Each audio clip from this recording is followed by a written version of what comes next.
What a shame.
Ring, ring, ring, ring, ring, ding a ding, ring a ding, ring a ding, ring a ding, ring a ding, ring a ding, ring a ding, a ding, a ring, ring, ring, ring a ding.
Fruity, fruity, fruity, fruity, fruity, fruity, fruity, fruity, fruity, fruity.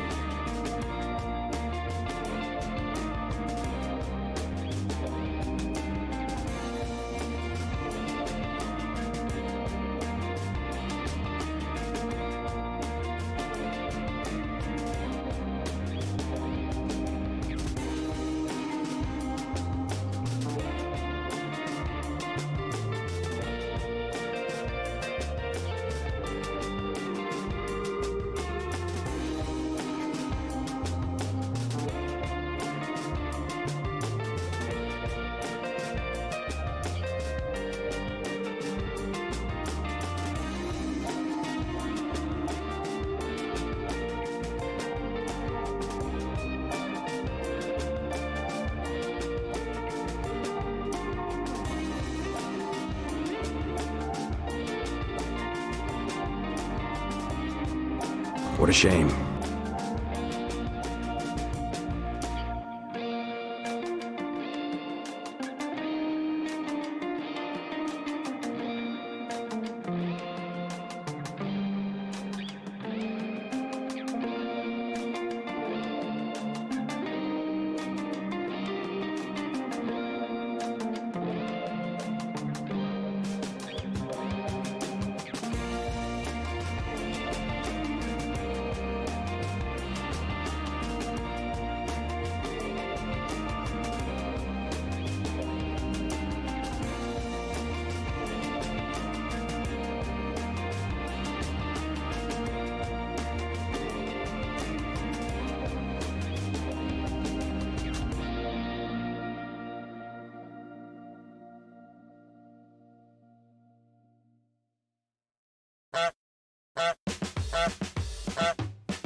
Good evening, good evening, good evening, good evening, good evening, good evening, good evening.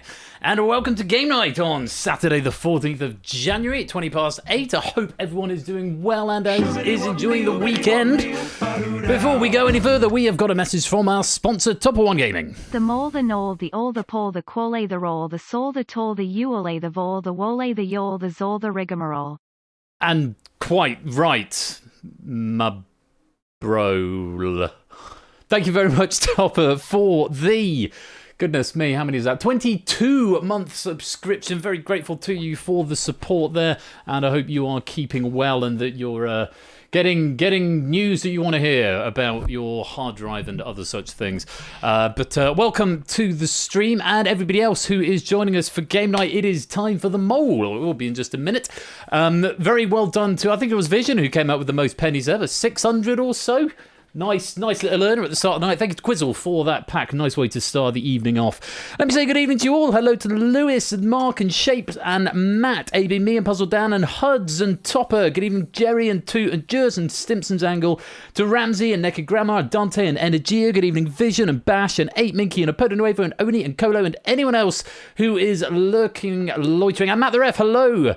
Welcome to you and as well. And David, hello. Welcome. Anyone else who is lurking, loitering and lingering in the chat, thank you so much for joining. It's a pleasure to have you here. Welcome to Game Night. And I've said that in a slightly different way from what I normally do, and it's really thrown me off my stride. I normally say anyone else who's lingering, loitering and lurking in the chat, thank you so much for joining. And it's a message from our sponsor, Puzzle Dan. Good evening. I'm in a higher place No, right it's not. now. It's from Oni. Nottinghamshire. Geographically, it's higher, but culturally, it still has teasmaids. I remember teasmaids. My parents had one. I don't know if they still do. They certainly had one. Thank you for the 100 bits there, Oni. Most grateful to you. Sorry, I saw the chat. Puzzle Dan was the last one to talk. I looked at the wrong window. Anyway, speaking of Oni, he has written this evening's pack of The Mole, a game where it's about not just what you know, but what you think other people know as well. I've made some tweaks to it. We haven't seen it for a couple of months, sort of end of November. We did a series of pilot episodes, and I've since made a few tweaks to it. Hopefully it's going to lead to a better experience. This pack does come from Oni, and it's really very tasty indeed. So, if you want to play this, you'll need to join me in the broadcast studio, and hopefully you'll see that I have just joined the broadcast studio and my little avatar is going to be lighting up on the screen. So you will need a microphone if you want to play in the hot seat. If you don't want to play in the hot seat, that's fine. Still join the game. You can exclude. You can also unexclude now. That's a new thing I've added in. And a message from our sponsor, Matt the Ref. I can't think of anything funny to say on this. But 35 months. 35 months. Goodness gracious me. Matt, thank you very much for the support. 35 months is very close to 3 years. It doesn't feel like it's been that long, but I guess it has been. Thank you very much for the support, Matt. Great to have you with us. Hope you're keeping well. Yeah, I've got an unexclude button. It actually did take me as long to add as I thought it would. It took me about 5 minutes. But so if you just want to play in the lobby game, which has still got a very active part of the game, and you can still get... Is it medals in the lobby and then leaderboard for other players? I can't remember. I don't even know if this is on the app yet. If it's not, I really need to add it on. I have a feeling pennies and medals are added. They're just not on display. I think I'm going to redo the app at some point. But either way, if you want to play this game either in the hot seat or in the lobby, you do need to join this lobby that's about to be opened right here. And if you want to be a hot seat player, then you will need to make sure you've got a microphone and are in the Discord server. Oh no, there's been an app for ages, David. If you go to there, persephoneschair.com/pennies, there's an app there. It's an online app. And just a word of warning, you will need Hackbox to play this game. This is not done in Twitch chat, so don't try and type in the code to Twitch chat because it won't do anything. Such is the nature of this game. You do need to do it through Hackbox. No, not an app. No, I haven't got that much time. Yeah, make sure you've got Hackbox handy. And if you want to play The Mole as written by Oni, come join the game, MDMD. So, Mr. Darcy, MD.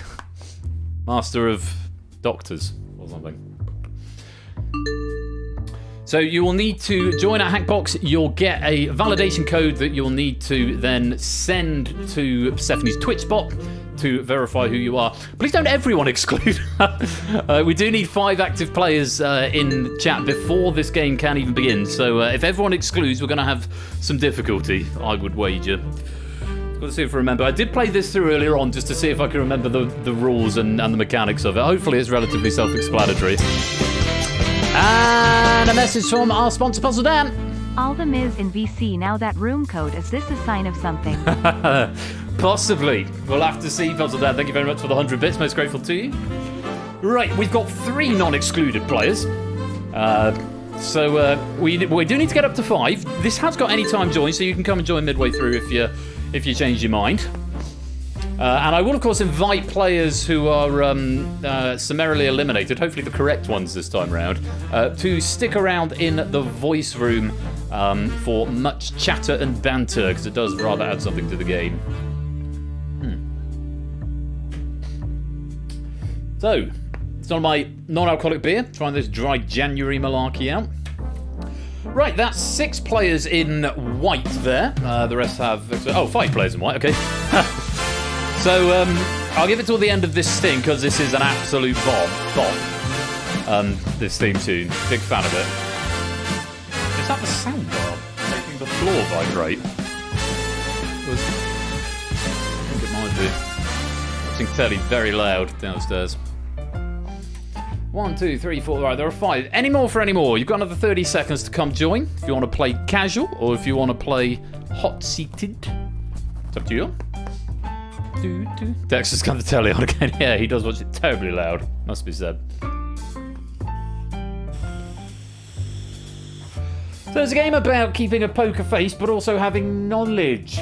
Because you don't ever want to be exposed as the mole if you are. It's one of the games that wouldn't work in Twitch because you need to have sort of private information. Yeah, looks like we might have our 5 lined up unless anyone chooses to unexclude. I'm hoping my exclusion method works. Should do. And a message from our sponsor, Jurs. Witticism goes here. Indeed it does. Thank you very much for the 11-month subscription there, Jurs. Most grateful to you. Oh, and there goes some confetti for that hyper train. What excitement. Level 1 completed. There's Energia. Welcome to the game. Right, the sting is coming to an end. So, looks like we've got our 5. And before we pick them, a message from our sponsor, ABMe. No message, but thank you very much for the 26-month subscription. 2 years and 2 months. Most grateful to you, ABMe. Thank you very much. Right, shall we get on with it? I think we should. Let's pick our players.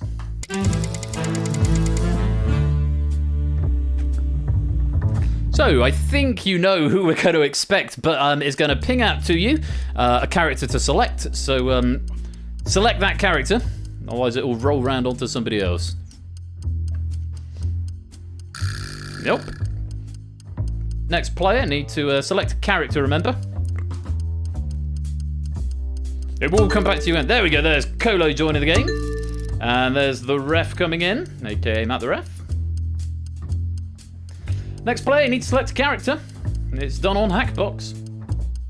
No, we'll come back to you. You've been selected again, that player. Come on, select a character. Gotta be done. Nope.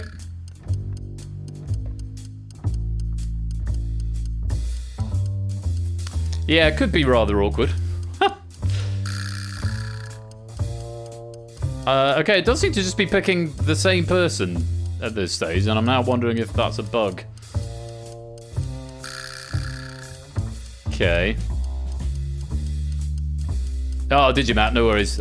Mark, it's prompting you at the moment, it seems to be, unless it's... Oh no, it's gone to someone else now. But yeah, Mark, you do need to select a character, otherwise it'll just lock it. There we go. There's Matt coming into the game. 2 Matts. And a Shapes. So, Mark, it is now on you. You are the only other player in active play. Please do select a character.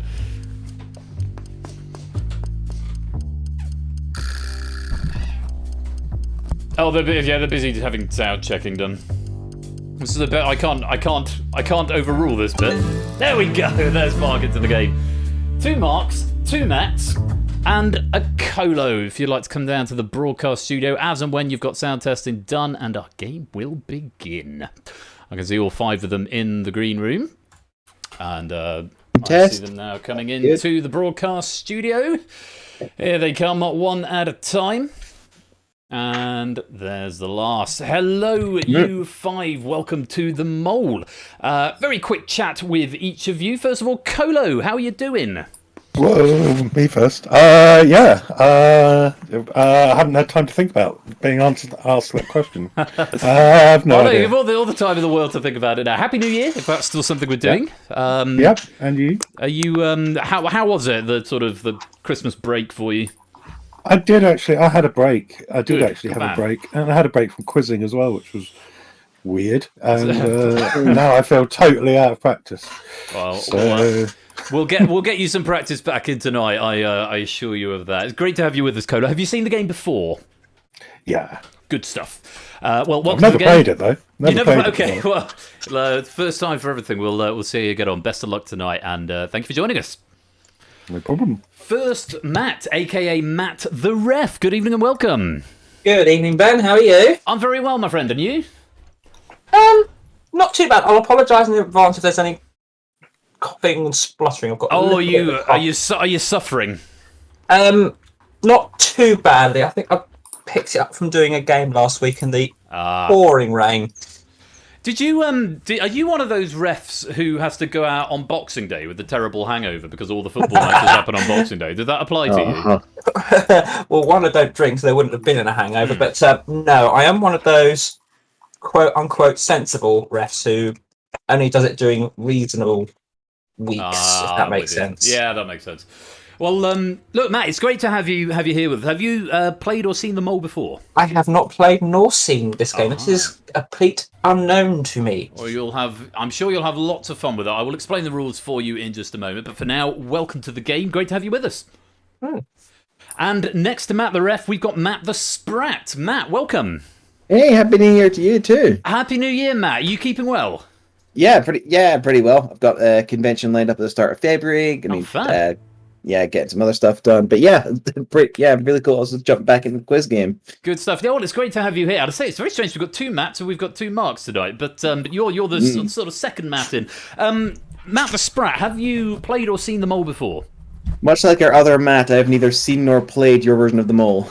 Okie dokie. Well, don't worry. Everything will be explained to you in just a minute. But make sure you've got your Hackbox device handy because you will need it a bit later on. Welcome to the game, Matt, and best of luck to you tonight. Thank you. And Mr. Shapes, good evening to you. Hello. How are you keeping, my friend? Not too bad.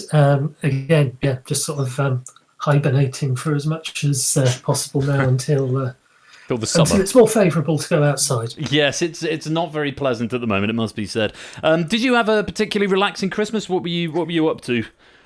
It was pretty good. Mostly just seeing the family. There's 2 dogs. There's 1 dog departed the family, and 2 new ones arrived. So one has this kind of really smiley tongue out face that's basically, I eat shoes. Yeah, they do that. So they do. They definitely do. Shapes, have you seen or hide a hair of the Mole before? I have, yes. I played I think I played the first game. When it was in the sort of on stream, but still technically a pilot bit when there were 6 players. Yes, I mean they've all been pilots up until just this minute now. Sorry, I'm trying to fix that border because it's not quite right, but I'll do it later because it won't save anyway. Okay, so you've got a bit of an idea of what to expect. A bit of an idea. The fact it was a little while back's probably going to have an effect, and also the fact that I've never quite sort of grasped the sort of precedents of things that determine who gets eliminated. So yeah, mainly because they were broken. Hopefully they're all fixed now. I'll take it on this time. Well, it's great to have you with us, Shapes, and we'll see if that previous play gives you an edge tonight. Welcome to the game and the best of luck. Oh. And other Mark E, welcome to the game. Hello, everyone. How you keeping, my dude? Pretty good. Good stuff. And New Year and Christmas, was it all sort of turkey and parties, or was it a quiet one for you? Well, it was relatively quiet, I think. Just me and my dad. And nice. Well, so sometimes a quiet Christmas is good for the soul, I think. Now, Mark, if memory serves, you have also played the mole before? Uh-huh. Yeah, how did you get on last time? Can you recall? I think I won both times. Ah, well, let's see if that is indeed the case. Let's see if we can make it a triple whammy for you tonight. Great to have you with us, Mark, and the very best of luck in the mole this evening. Thank you. So those are our 5 players, and I hope you're all ready to play along at home on your Hackbox devices. Put my teeth back in. And if you haven't had a chance to join the game yet, then remember you can do so at hackbox.ca with the room code MDMD. You'll need to verify through the Twitch bot just so we know who you are, and we can give you any pennies that you win, which are very exciting. So, without any further ado, let's get into this game. It's been written by Oni, and here are the rules. Gameplay takes place across 3 rounds and then a final. Each round has 5 multiple choice questions, each worth 20 points. At the end of each round, one player will be permanently eliminated from the game, though we do, of course, ask them to stay in the broadcast studio to help with some of the banter and the discussion that comes in the second part of each round. At the start of each round, one player is secretly assigned as the mole. You must not let anyone know that it is you, because you don't want them to ID you. This player will be given different answering options from other players, namely correct or incorrect, thus making their game significantly easier in many respects. And just so you're aware, if you are the mole, you might have to scroll down on your Hackbox devices because it will still show you the options, but you won't be able to select them. It just shows you correct and incorrect at the bottom if you are the mole.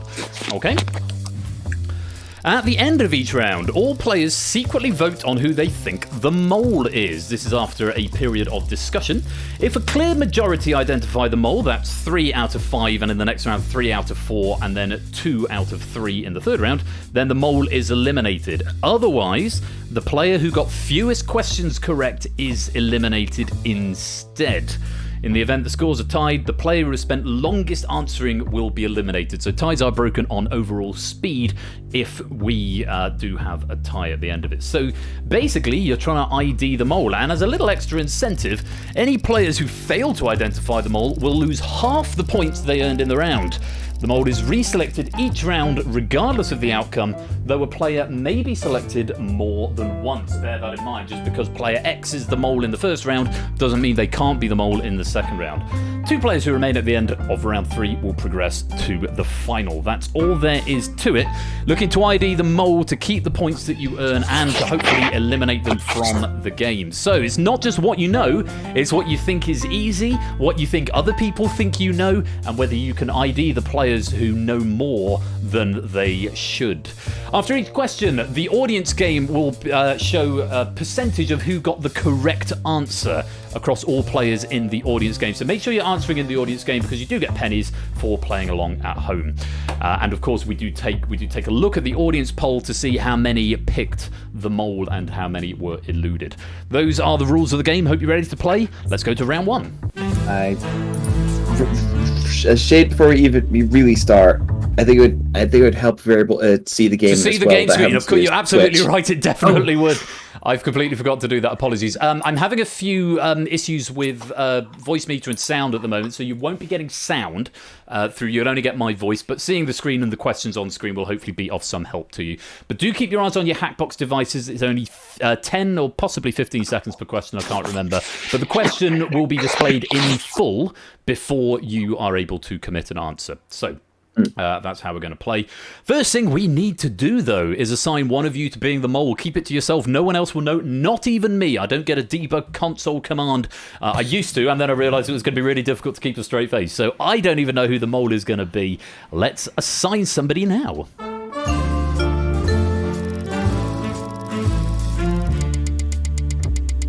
Bet this music sounds really cool. Are you getting music? I didn't think you were getting music. No, I said I bet it sounds really cool. Okay. I can assure you it sounds awesome. It's really cool. So, the mole has been assigned to one of our 5 players. They are going to get a choice to either just answer the question correctly or incorrectly as each question is revealed. Everybody else will have to answer under their own steam. And if you're the low scorer at the end of the round, the only way you can survive is if a majority identify the mole. I will ask you 5 at this point if you could mute your microphones, and we'll bring you back in at the end of the round. That would be just grand. So, hope you're ready to play along at home. Here's the first question. And of course, the categories across the game will be the same for each question. So question 1, all of the question 1s will be on time. All of the question 2s will be on 2000. All of the question 3s will be on meta. All of the question 4s will be on fish. And all of the question 5s will be on balls. So they will. That's how that's going to play out. Round 4, they may shuffle up slightly, but it will be the same categories. Here we go. Fingers on Hackbox devices. Here is the first question. Alex, the absolutely fantastic and totally not himself question writer for this pack, turned 31 in 2022. Which of these events also happened during that year? Did he turn 100,000 hours old, 1 billion seconds old, 10 million minutes old, or 10,000 days old? 5 seconds to get your answers in.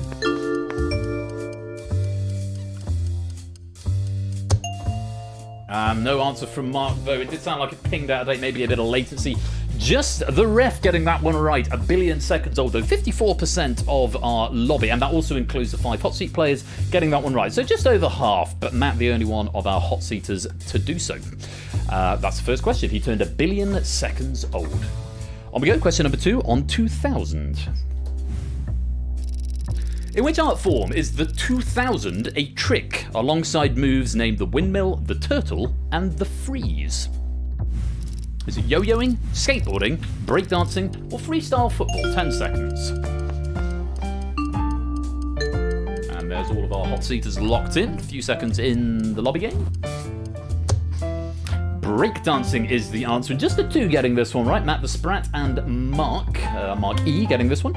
Shapes and Colo still yet to score in this round. The answer was breakdancing, and just under half of all players getting that. 47% getting breakdancing. The 2000 is a spinning handstand where the breakdancer uses one hand on top of their other as a pivot to spin around. It was developed as an easier to perform version of the 1990, which only uses one hand. And 1 billion seconds is 31 years, 8 months for anyone interested. On we go. Question number 3. This is going to be a meta question. Take a look at this. Often broken as a sports injury, where on the human body are the metatarsal bones located? Is it the foot, the chest, the hand, or the head? All 5 locking in very quickly. Few seconds to answer in the lobby game, if you are playing along at home. They're in the foot, and all 5 of our players were correct on that one. Nice to see 5 green lights there. 71% of the lobby players getting the correct answer of foot. They're the longer curved bones in your foot, similar in position and function to the metacarpals in your hands. I know all about them because they're the ones you strain if you practice the piano too much. On we go. 2 questions left in this first round. The next question is on fish. Take a look. Written for the 1998 World Cup, which of these questions is a song title by German Eurodance act Scooter? Is it how heavy is the fish, how much is the fish, how good is the fish, or how long is the fish?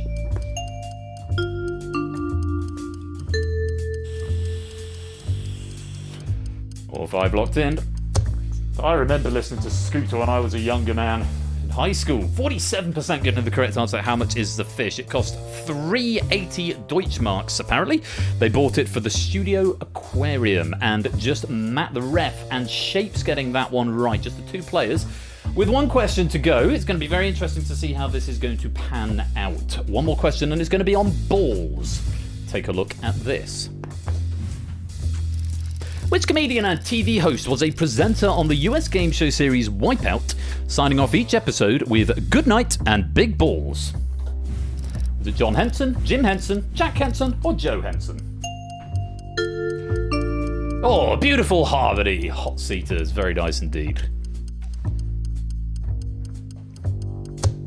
And there we have it. And the hot seaters actually did slightly better than the overall average. 59% of the total getting it right, but 80% of our hot seat players getting that one right. The answer was John Henson, 59% getting that. John shared the commentary booth with ESPN anchor John Anderson, no relation to the Gladiators referee. So, that is the end of round 1. Colo's got 2, and everyone else has got 3. So it could be very interesting to see how this plays out. But for now, that's the end of round 1. And welcome, Silent Marine, to the stream.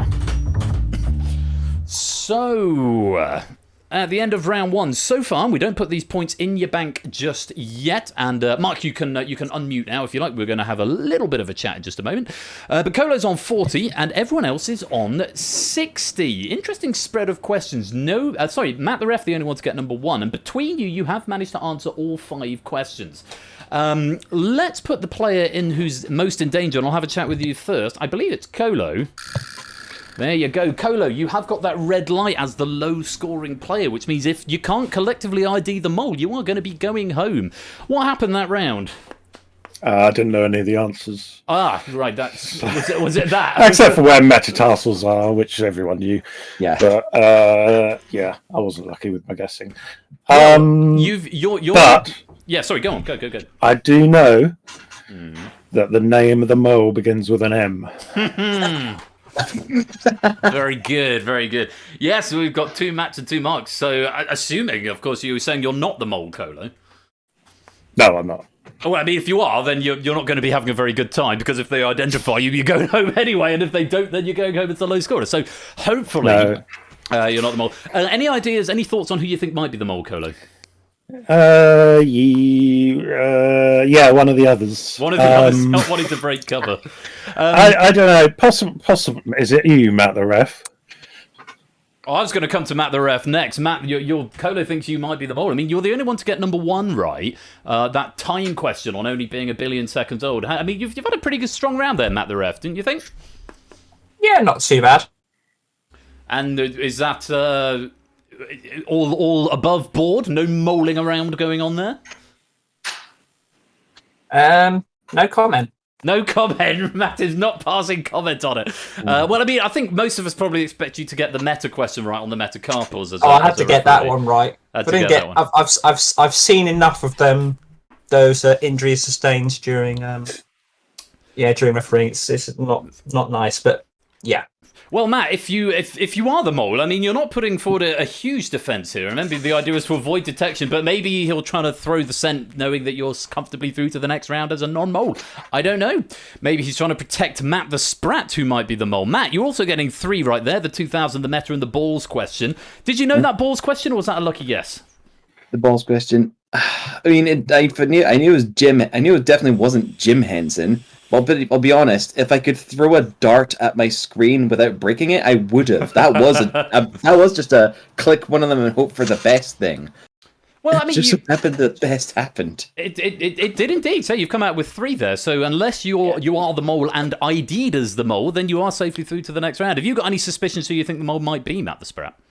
Yeah, what the hell was with the time question at the beginning? There's no way I was getting that. And it makes me wonder.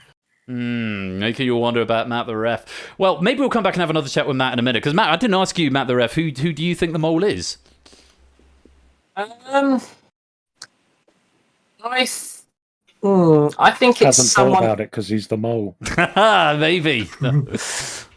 Again, no comment. Not a catwalk. If you were to put a metaphorical gun to my head, I think it's Shapes. Shapes. To get the last 3 correct on the bounce, 2 of them were quite tricky. So Shapes, anything to say about that? Yeah, it was a tricky start. Was that maybe to throw everyone off the scent, you mole? No, that was me having what a wise man at QNL called a shocker. A shocker. That first question about the maths, I basically worked out it couldn't have been the number of days it was. And by that time, the time had nearly run out. So I clicked the first one that I could get my hands on and got that wrong. But then we got the question about the metatarsal, which, thanks to David Beckham, everyone in England has known that since They have. 1998, which is where Scooter came along with. I'm guessing only wrote those 2 questions together, but I'm of an age and I used it as soon as we got to Eurodance. It's like, now we're talking. Now we're cooking with gas. Well, Shapes, a sort of formidable account of what happened there. Well, it remains to see if that were the case. Just Mark on the end there. Again, 3, missing out on 1 and 4, the time and the fish question. The 2000 question was that? No, it wasn't. Scooter was the fish. Have you not come across Scooter before? No, not really. Oh, the Logical song is such a bop. It really is. I recommend you look it up. Mark, any thoughts on who you think might be the mole come the end of that round? I think it might be. Matt the ref. Because, well, he was the only one to get the time question right. But equally, I was the only one to get the last question wrong, so it could be any of you lot. This is true. Yes, indeed. Yes, Matt, indeed. can you just tell us that you're not the mole? I'm not the mole. Not the mole. Wait, which one? Okay. Well, you're throwing the sass on yourself now, Carlo. Kolo it's not has me, nothing I'm to hide lost. because Kolo's in jeopardy. If he is the mole, he's gone anyway. So whether he is or not, I am going to go down the line as I always do, and I'm going to ask you each in turn, are you the mole? And I'm hoping you're all going to answer me no with a very convincing voice. So Kolo, are you the mole? Matt the ref, are you the mole? Definitely not. Matt the sprat, are you the mole? No. Shapes, are you the mole? I'm not the mole. Mark, are you the mole? Negatory. Well, one of them certainly is, and one of them is telling a little pork pie there, but can you ID them? It is time to vote for who you think the mole is, and make sure you vote at home as well, because if you don't vote, or if you don't ID the mole, remember you lose half your points. If we do make a positive ID of the mole as a collective group in our hot seat, then you keep the points you've won, and if there's more than 3 of you, or 3 or more to identify it, the mole will be eliminated. Otherwise, it will be Kolo. Good luck to you all. Please, 15 seconds to cast your votes. Vote now for who you think is the mole. If I focus on the right window, who is the mole?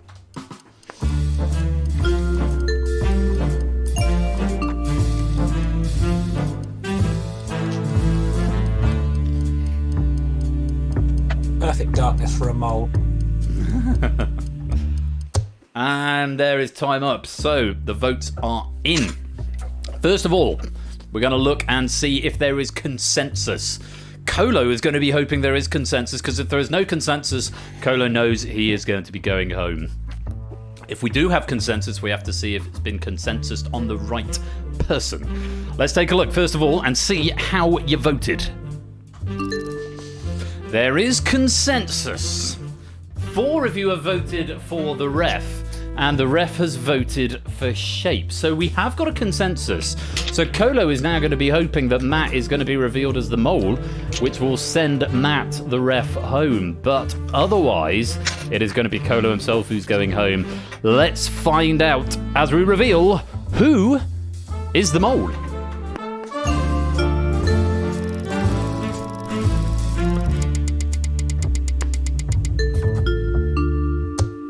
It was Matt the Sprat. The snake in the grass the whole time, boys. Very well played. Well eluded there, Matt the Sprat. And Matt the Ref, you have to say you put a lot of sauce on yourself right there. And everyone thinking you're the mole right there, but you weren't. You completely innocent and getting there off your own back. Matt the Sprat, out of those 3 that you got right, did you know those 3? Did you play a straight game, or did you just sort of try and do your best with the questions that were there. I'm gonna have to remember what they were. 2000 was the breakdancing one. Yeah.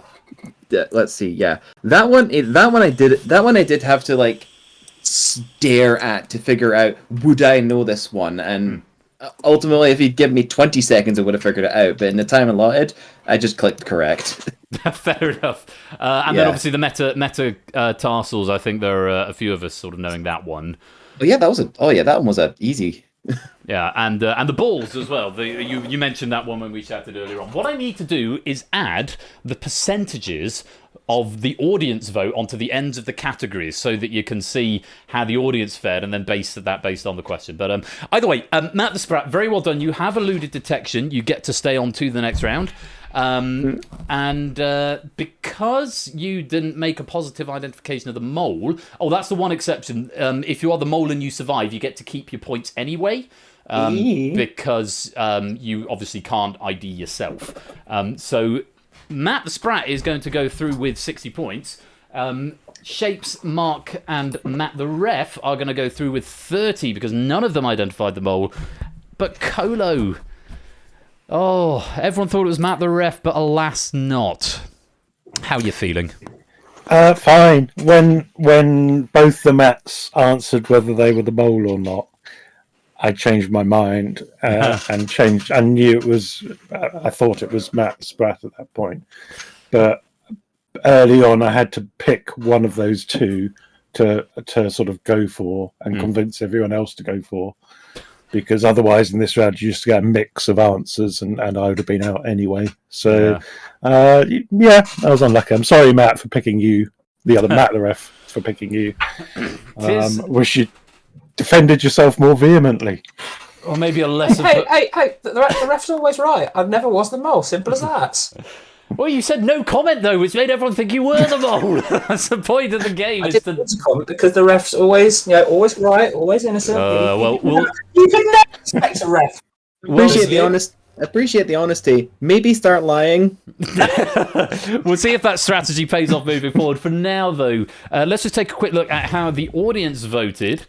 Yeah, not very many. A lot of people thinking it was the ref. And those meshes have gone very small. But yeah, 60% of the audience thinking Matt the Ref was the mole, but only 11.75 identifying Matt the Sprat. But that is the way the game goes. Matt the Sprat, you survived to the next round. And unfortunately, Colo, thanks for playing. But it's time to switch off your light. And obliterate you into the void, apparently. Oh my god. But I do hope, Coda, that you'll stick around and join in with some of the banter and stimulate some conversation as an outsider as to what is going on in this game. So that was round one. We're going to move on rapidly because time is ticking on. It's time for round two, but before we do that, we need to reselect the mole. And remember, even though Matt the Sprat was the mole last time, he might be again. It's up to you to decide that. So let's re-roll the mole.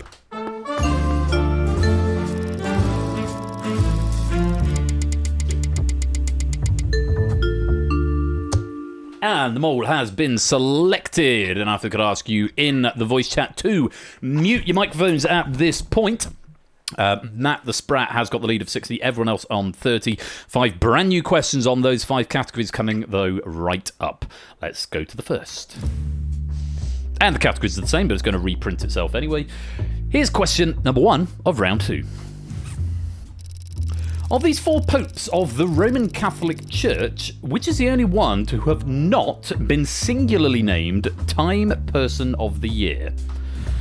Is it Benedict XVI, Francis, John the 23rd, or John Paul II? There's answers from all 4 of our hot seat players. Just Shapes getting this one right. In fact, only 29% of the audience getting Benedict XVI. Pope Francis got the nod in 2013, John Paul II in 1994, and John the 23rd in 1962, due to his role as mediator of the Cuban Missile Crisis. Singularly is doing heavy lifting here, as technically you were one in 2006, which technically includes Benedict and Francis, as John Paul died in 2005. Just Shapes amongst the hot seat getting that one right, and everyone else was wrong. Let's go on to question 2. Commonly considered to be the first Japanese-built supercar, Which car manufacturer released the 2000 GT in 1967? Was it Subaru, Toyota, Nissan, or Honda?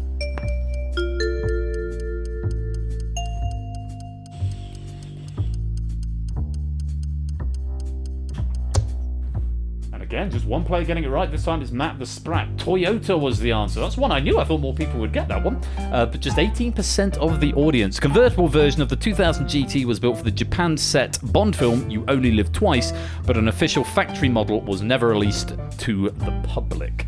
18% getting that, including Matt the Sprat.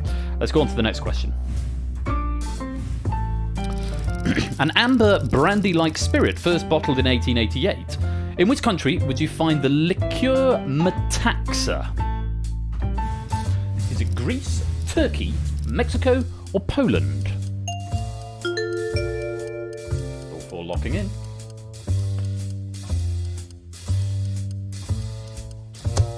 There's a few more getting it right there. 41% getting Greece, but 75% of our hot seat getting it. Matt the Ref, Shapes, and Mark. Shapes moves on to 2. Everyone else now on 1. Yeah, the answer is Greece.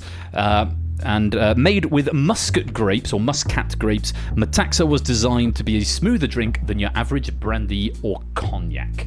41% of the audience getting that. Let's go on to our question on fish. The weatherman Michael Fish infamously stated that there was to be no hurricane on the way the night before the Great Storm of which year?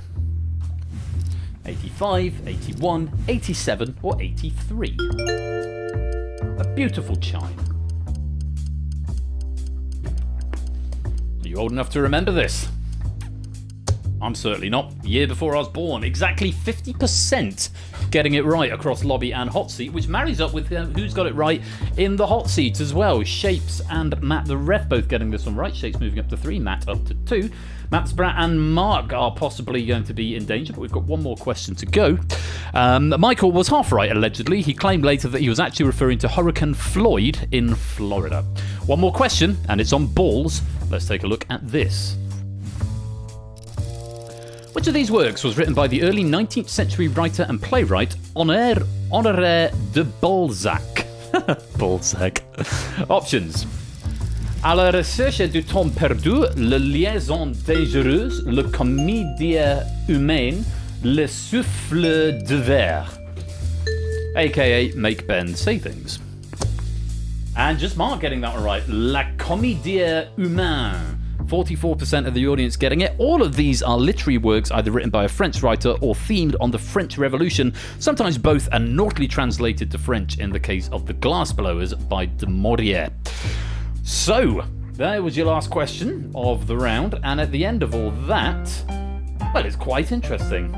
Shapes is on 3, Matt and Mark are on 2, Matt the Ref that is, and Matt the Sprat is on 1. That's the end of round 2.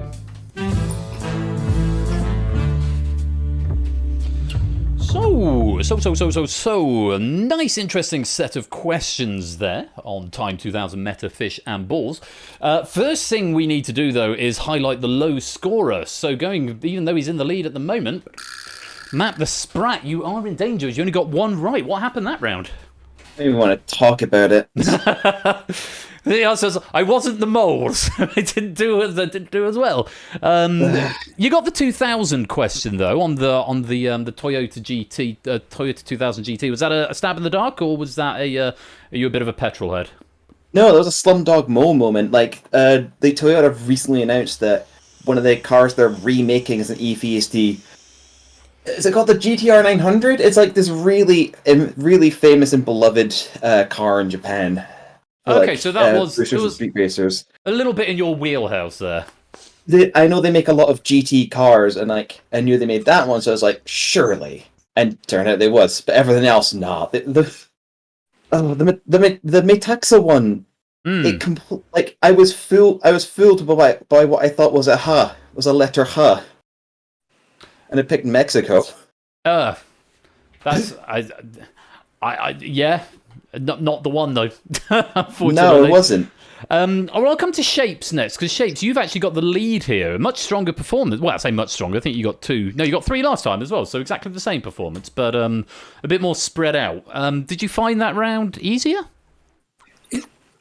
It felt easier, even though I got the same score. It's like sort of the 3 that I did get were sort of questions that they fell into my wheelhouse in one way or another. I mean, I don't drink at all, but I recognised Metaxa because it's Metaxas is the surname of the TV and radio presenter Nimon, who is of Greek heritage, and got me to the answer that way. But, nice. Well, and also, I remember getting sent home from school in the Great Hurricane of 1987. Goodness me, you're old. Or just ahead of it. We all had to shelter in the canteen during the morning and then wait till our parents arrived at lunchtime to give us a much appreciated half day off. Nice. I'm going to come to Colo next as an outside observer, because I've not really probed these 2 players on who they think the mole is. Colo, have you got any ideas, any suspicions? Yeah, of course I have. Go on, tell us all.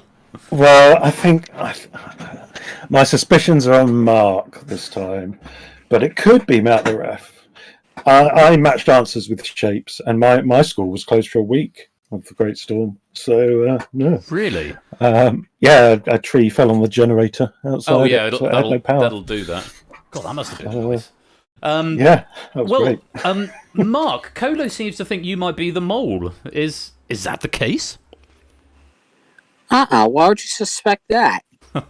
Well, I mean, you got 3 and 5 right. 5, you're the only one to get question number 5 right, the balls question. On how's are you up on your French literature? I do crossword puzzles, and where Balzac comes in I mean, I knew from the clue the human comedy author. Okay, that seems to check out to me. Matt the ref, very much in the middle, 2 points, equaling with Mark. So unless you're the mole and you're ID'd as such, you are safely through to the next round. You're not in immediate jeopardy at the moment. How did you find that round in general? I think that whole round was a bit of a ball sack, to be honest. Very nice. You're not quite old. I mean, I think you were around during that storm, but you would have been quite young. I was indeed, and my parents. Sorry about that. Mute myself. Yeah, my parents did tell me a little story that basically my nan, who lived in Wales, called my parents when we were living in Aldershot in Hampshire, and I said, "Are you guys okay?" It was like the morning. I said, "Yeah, we're fine. There's been a great big hurricane." So, what are you on about? Turns out there was a massive, great big tree that had been felled because of the hurricane in the park near me, and I was a wee 1-year-old lad. So just yeah, one. so that was I know, just one. So I absolutely knew that one hands down. Well, everyone I've spoken to, knowledge seems to check out from what they've said. But you have got to make a decision. I will ask each of you once, are you the mole? And then we will go to the vote. And remember, if you do not ID the mole, you lose half your points, and that applies in our audience game as well. So, Matt the ref, are you the mole? No, I'm not. Matt the sprat, are you the mole? Again, no. Shapes, are you the mole? I'm not the mole. Mark, are you the mole? I also am not the mole.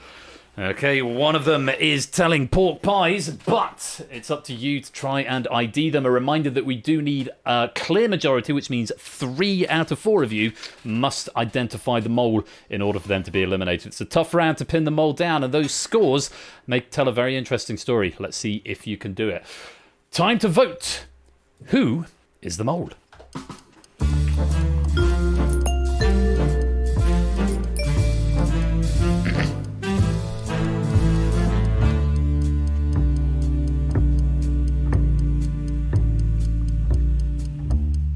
And there we have voting over. So, hopefully, we'll be able to see how our friends in the lobby voted as well.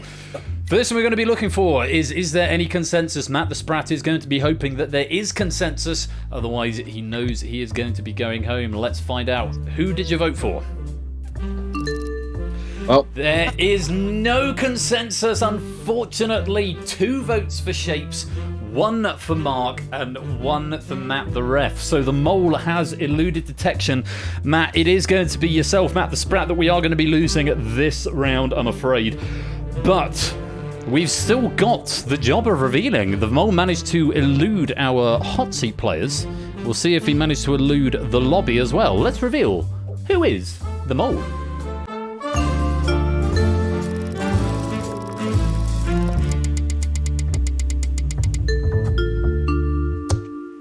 It was again? Mark.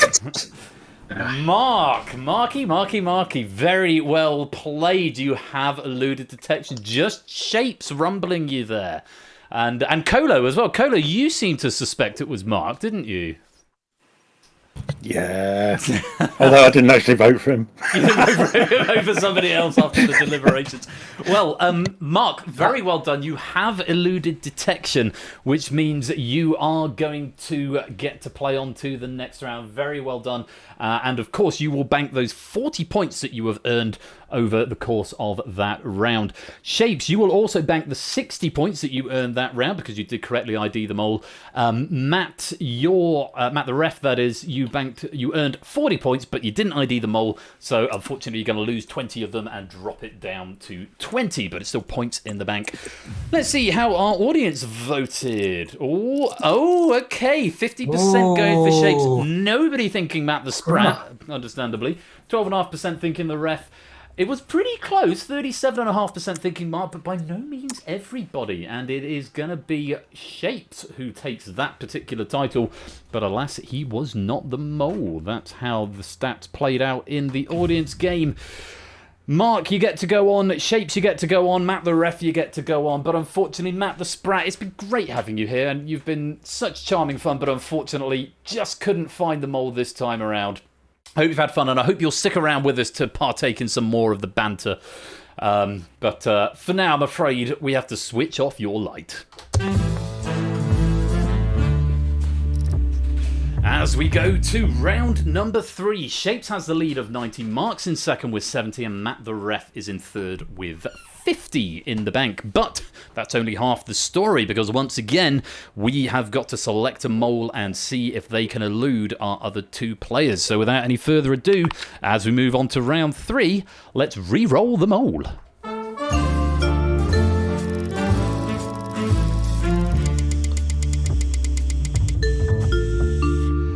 The mole has been selected, so keep that information to yourself and decide how you are going to play this round based on the information that you now have. I hope you're ready to play along in the audience game at home as we go to round number 3. Categories once again: time, 2000, meta, fish, and balls. Fingers on Hackbox devices. Here is the first question. Oh, and if you could mute yourselves if you've not already done so, that would be grand. Here's the first question. Which of these fonts was designed before Times New Roman for the Times newspaper in 1932? Was it Georgia, Helvetica, Courier, or Souvenir?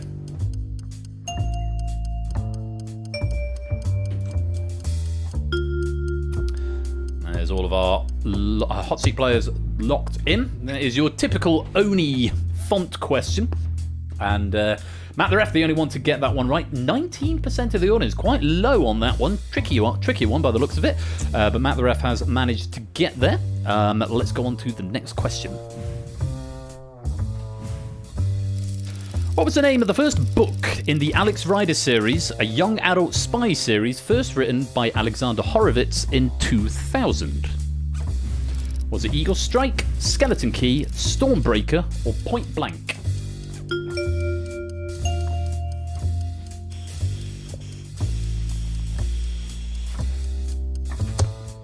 It was Stormbreaker. I read at least 2 of those. I think I read Point Blank first, which was the second. Then there was a film made about Stormbreaker, if memory serves. 63% of our audience getting that one right. And just Mark amongst our hot seat players to get that one. In fact, it's in my trivia here. The success of the books led to the film Stormbreaker in 2006, which was unfortunately a bit of a bomb. Point Blank and Eagle Strike, or Point Blanc, should probably be, and Eagle Strike have been adapted into the first 2 seasons of the Amazon series Alex Rider, which appears to be much better received. So, on we go. Going to glance at the chat. Yeah, we don't use that word. That's deliberately that word. Matt the Sprat is deliberately left out of the lexicon of this game. Let's go on. Question 3 is on meta. First appearing as an unnamed character in a 1993 Super Nintendo game, in which video game series does the character Meta Knight appear? To Final Fantasy, The Legend of Zelda, Kirby, or F-Zero?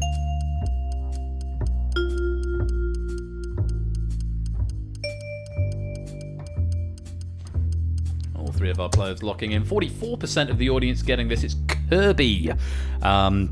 And I've got nothing else to tell you about that. Just 44%, and Mark, the only player to get this one right in the hot seat game. Shape's still yet to score. Matt's still on 1. Mark now on 2. Players obviously got to be thinking, which way do you go with this if you are the mole? Do you want to make it obvious? If you're not the mole, do you want to maybe also not make it obvious if you know an answer? Lots of things to think about. On we go. Question number 4 on fish. Suppose you're at a sushi bar in Japan and you want a nice bit of eel. Feel a nice bit of eel. Want a nice bit of eel. What would you be asking for in Japanese? Would it be courage, ninjin, unagi, or maguro? 3 locking in.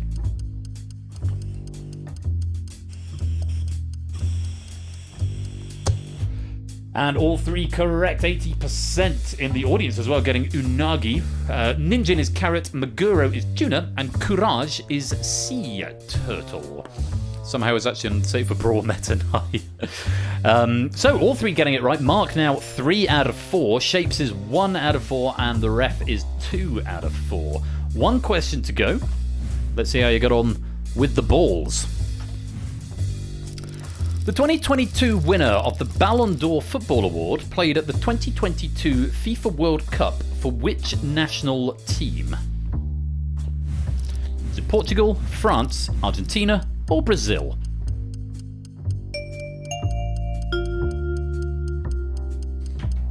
All 3 getting this one. And unsurprised to see our resident football expert is getting that one right. The answer is France. 44% of the audience getting that. Neither Mbappe, Messi or Ronaldo were in the top 3. This was the Real Madrid striker Karim Benzema was the answer there. And I thought I'll give you that information rather than potentially putting Matt on the spot to see if he knows who it was, because that would be a bit unfair of me. But we'll ask him if he knows anyway. But Matt, the only one getting that right. So at the end of that round, Mark has got 3, the ref has got 3, and Shapes just with the 1. That's the end of round 3. So, if you can correctly ID the mole, or if you are the mole and you survive, the ref will be taking 60, Mark will be taking 60, and Shapes will be taking 20. If you're eliminated, then I think you still get them on your audience game, because you can still play along after you're eliminated, of course. Got to bear that in mind. So, the ref and Mark having a nice time there, but unfortunately, it's Shapes who gets the Vibra slap and goes into jeopardy. Just the 1, Shapes. Are you a sushi fan? A bit, yeah. The sort of last couple of years, with us sort of relying on deliveries, a lot more. I've been getting that, especially over the summer when you just don't want the hot food. Yeah, that's the only one of those I had any idea about. Goodness me. Well, maybe it's enough to get through. It depends. Have you got an idea who you think the mole might be, Shapes, assuming it's not yourself? I'm guessing more because the 3 that Mark got right seem to align more with what I would imagine would be the 3 that he would get right. And I don't know. I don't know that sort of I would see Matt as getting the sushi one. I mean, obviously the first and the last questions, they sort of very much. I'd have been very surprised if Matt didn't get the last one. Or the font question. The last one. That was the last. Yeah, the first one was a fun question. Well, let me go to Matt and see what he thinks. Also, Jack Wilfred, welcome to the stream. Matt, that football question, that was a nice one for you there. Very much in your wheelhouse, I suppose. Well, I have to say, I actually have you to thank for that one from a couple of months back. Because, yes, there was a question on here as to basically what nationality was the also who won the Ballon d'Or. I thought it was Mbappe, and you managed to correct me and say it was Karim Benzema. So I've remembered all of that. Did I? Yeah, see, I don't remember that at all. Oh, see, there you go. The font question, obviously, You love Oni, fonts. You love fonts. He loves his fonts. Oni certainly does, yeah. Oh, I love his font. So he is the font of all knowledge on that one. Boom, boom. Hey, boom, boom. And I have to say, the sushi one was a complete guess. Oh, okay. So not a sushi fan. Well, it got you to 3 points. I've never tried it. I've never tried it. Yeah. Fair enough. Let's go over to your counterpart, Matt the Sprat, who's observing quietly from the wings. What did you make of that round, Matt the Sprat? Matt, immense frustration because I got the last 4 correct. Oh no! Oh, God. Oh, deeply distressing. Hello, Scorecard. Drats the Sprat. Hey, yeah. Very good, very good. Colo, any thoughts on where your mole alert might be going off? I am not the mole. You're not the mole. That's what we can say for certain. Basically, well, it's not shapes. We know that. So that I don't know.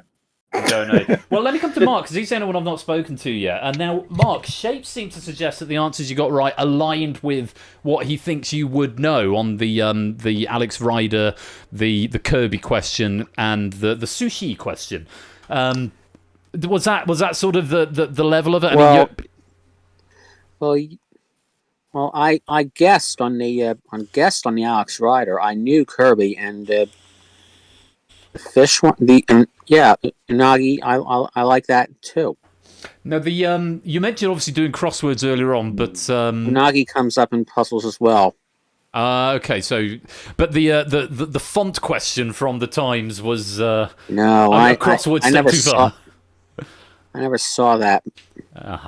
Well, once again, I'm going to ask each of you in turn if you're the mole, and then we will vote. A reminder that you do need to have 2 people identify the mole, and if you do positively identify the mole will be eliminated. If not, it will be Shapes who will be going home. So, Matt the Ref, are you the mole? No, I'm not. Shapes, are you the mole? I'm not the mole. Mark, are you the mole? I am not the mole. Well, one of them is not being entirely honest here. So it's time to vote. And remember, voting along at home, if you can ID them all, you get to keep your score. If not, it gets cut in half. So, without any further ado, time to vote. Who's the mole?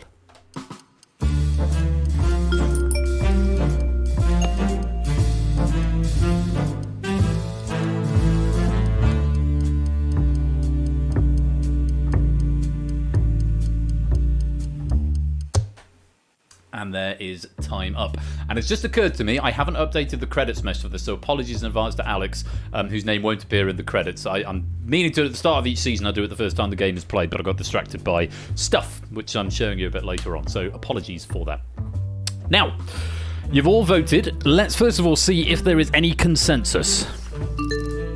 There is a consensus, and it's a consensus on shapes. That's a very interesting thing to see. Had the phone.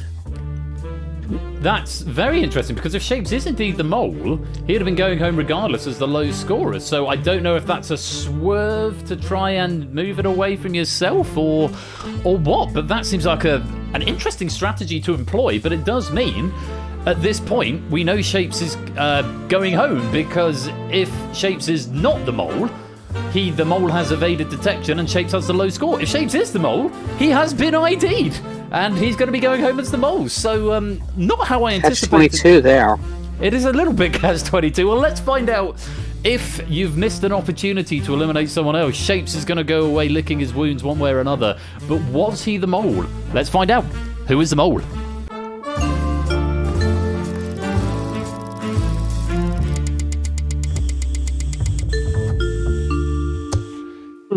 It was the ref, and Shapes was right. Mark and Matt both going for Shapes. Obviously, Matt not able to vote for himself. Mark was the one who swung it there. It was between Shapes or the ref. He went for Shapes, and it is indeed Matt who was The mole, Matt. That must have been when that football question came up. You must have thought, "Oh, excellent! I can."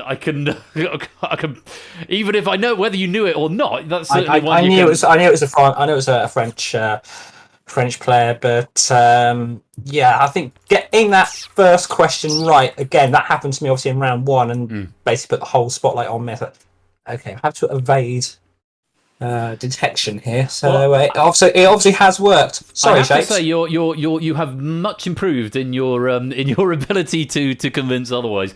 Let's just take a look and see how the audience got on, because obviously our hot seat players didn't think it was Matt, but maybe the audience did. Let's have a look.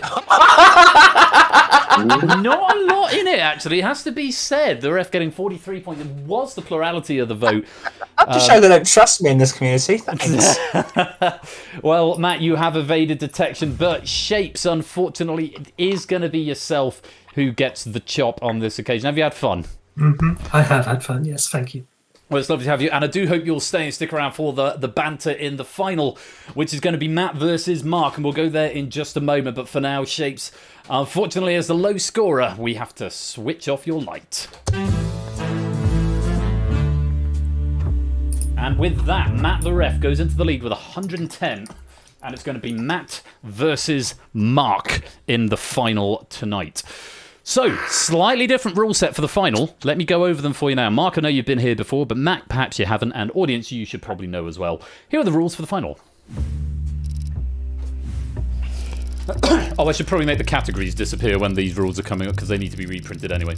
The remaining 2 players now go head-to-head in a battle of knowledge and wits. The player with the highest bank starts in control of the game, will face up to 5 additional questions. So that's you, Matt. You are going to start in control. Controlling player will have 5 options per question, the standard 4 answers, and an additional option of correct. If you are incorrect, control switches to your opponent. If they are correct, their opponent, that's Mark in this first question, will have to determine whether they answered fairly or not. If they so choose, the non-controlling player can accuse their opponent of taking a free answer. If the controlling player is rumbled, they lose the game immediately. If the controlling player is falsely accused, they win the game immediately. That's how it plays out in the final. If no accusation is made after a correct answer, gameplay continues with the same player in control. After 5 questions, if no accusations have been made, the player in control wins the game. There is a weird fringe case if we do get to question number 5, whereby the accusing player will have to determine whether they've answered fairly or not without knowing whether they even got it right. But that we will cross that bridge as and when we get to it. Those are the rules of the final. It's Mark versus Matt. Let's play.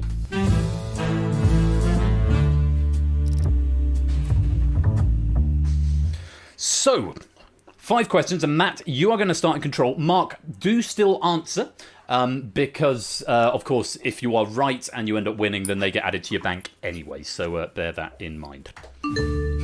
And also, if you're voting in the audience game, there's a vote after every question here. If you... I can't remember what the rules are, actually, at this point. I think if you make a false accusation, you lose points, and if you make a correct accusation, you get extra points, or something like that. You can choose to abstain. It should explain it on Hackbox. If not, I'll need to add that into the rules page. So, Matt, you're starting in control. And Mark, do answer as well. And feel free to banter with each other throughout this, if you like. Here's your first question, Matt. Although he lived for much of his life in Argentina, Laszlo Biro, inventor of the modern ballpoint pen, was born in which country? And obviously the order has changed, but I've not updated the mesh. That's an oversight. I will do that. So this is a ball question for you, Matt. And here are your options. Hungary, Serbia, Poland, or Czechia? Is locked in.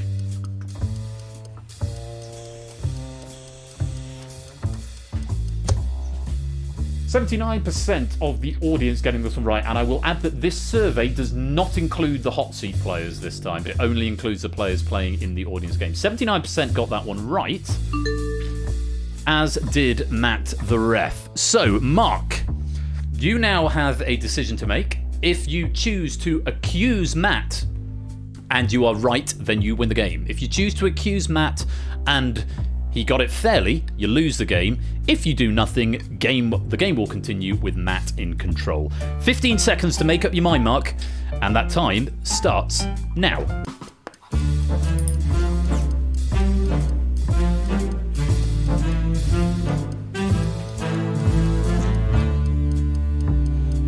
Is Mark thinking Matt got this right, or is he waiting till the last second? Well, he's not accusing. Matt, should he have accused you? No. No, I did know that one. Correct. Yes, you did get that right, honestly. So, right not to accuse there, Mark. We go on. Let me go to Matt the Sprat. Matt the Sprat, did you think Matt got that one honestly, or did you think that he might have... I knew that Poland was going to come up in this one, but when I saw the audience poll, I knew there's no way he would have gotten a freebie for this if that many people answered correctly. Okay, so this could add an interesting dynamic to the game, seeing how the audience got on with the question as well. So feel free to converse in between when the timer is running once I finish reading the questions. For now, we're going to go on to the next question. Matt, you're still in control. Mark, you can still answer this question. Here it is.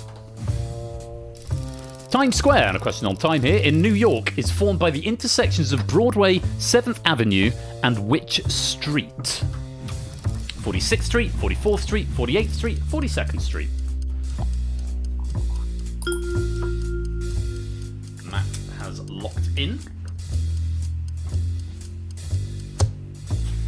42nd Street was the answer. 64% of the audience getting this one. So let's have a look and see, was Matt correct? Kolo, do you think Matt got this one right? I don't think he did. Or he may have guessed it right, like I did. But I don't think he had any knowledge. Let's have a look. He did get it right, but was it a fair answer or not? Mark, you have a decision to make.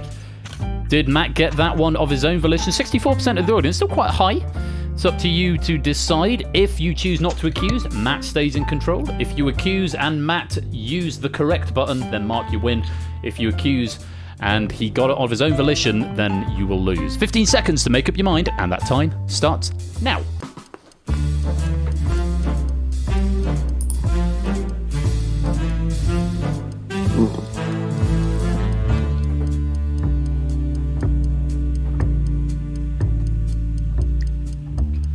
Mark hanging fire off that accused button. Mark, I think you probably knew that one, didn't you? Yeah. Slightly your neck of the woods, just over the road from you, isn't it? Yes, kind of. May I ask a question to Matt? You may. Hey, Matt. I'm assuming me, Matt, not other Matt. Yeah, I don't have a mirror with me.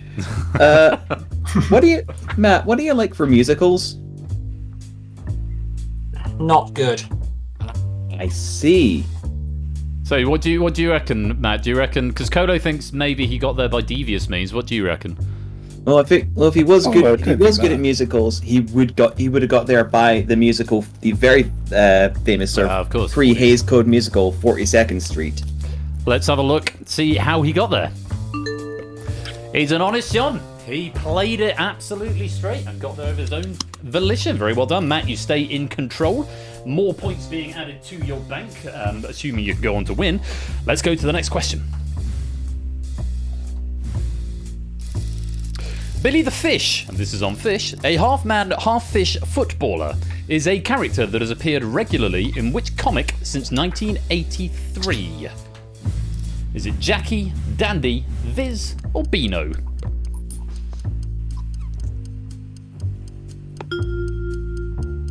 Maps in. The answer was Viz, and just 33% of the audience getting that. What I should have added is that Byro was born to a Hungarian Jewish family in Budapest in 1899, fled to Argentina with his brother during World War II. And for this one, surprisingly, the TV show of Billy the Fish is the only Viz release that was pre-Watershed. Americans, this is not the same Viz that distribute anime and manga. It's very, very different. Just FYI. So, 33% in the audience getting this one. Did Matt get this one? No, he didn't get this one. So, Control is going to pass to Shapes. To Mark with just Shapes? Not Shapes. No, Shapes is in the spectator room. I mean, if you want to give me control of the game, I will. Please, could do that. Mark gets control, and then Matt, you're going to have to make the decision to accuse or not. Mark, you're now in control. Here is the next question. The 2,000-yard stare is an artwork painted by Thomas Lee of a soldier during which war? Is it Vietnam War, World War II, American War of Independence, or World War I?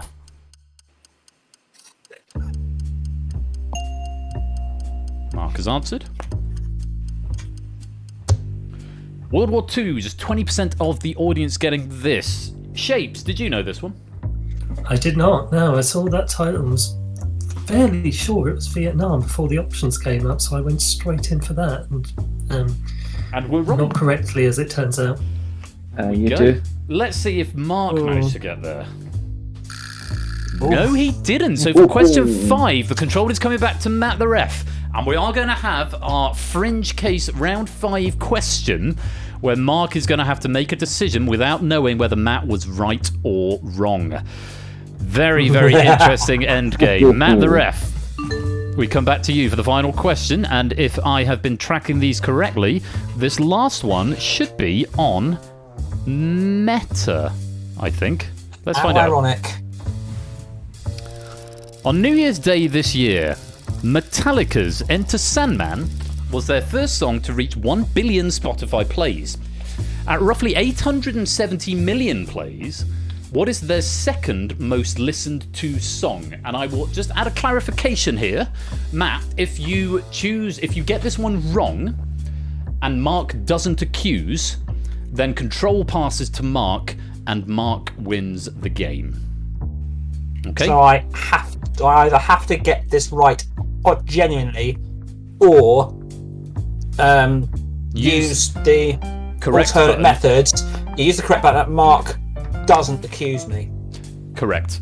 Likewise, if you get this one right off your own volition, there is nothing Mark can do. So if you do get any feedback on Hackbox, try and contain any reactions, just to keep the suspense of the game. Here are your options. Master of Puppets, For Whom the Bell Tolls, Nothing Else Matters, or One.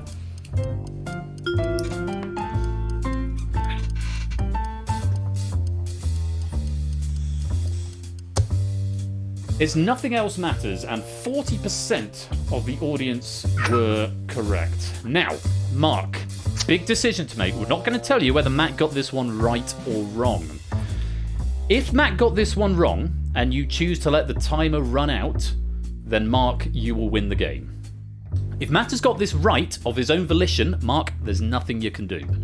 If Matt has used the correct button, then Mark, you need to accuse him to win. If Matt uses the correct button and you let the timer run out, then Matt will win the game. And there's another option as well. Oh yeah, if Matt got this one wrong, but you accuse him all the same, then Mark, you will lose. So if he's wrong, it doesn't matter if you accuse him or if... Does that make sense before I start going over myself again? It does, good. Right. Hope everyone is ready to vote. Big decision here for Mark. We've had all the questions. Good luck. Do you think Matt's done it or not, Mark? Time to vote.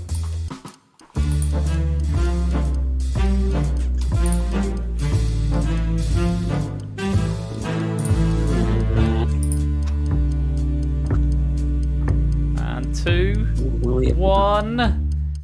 And there's time up. Mark has let the timer expire. He's not going to make the accusation. He thinks that Matt has got this wrong. Now, if Matt has used the correct button, then Matt will win the game at this point. If Matt has got it correct on his own, then Matt wins the game. If Matt is wrong, then Mark is going to win the game. Let's go to my panel. Colo, who do you think's going to win? Mark. Shapes, who do you think's going to win? Mark. Matt the Sprat, who do you think's going to win?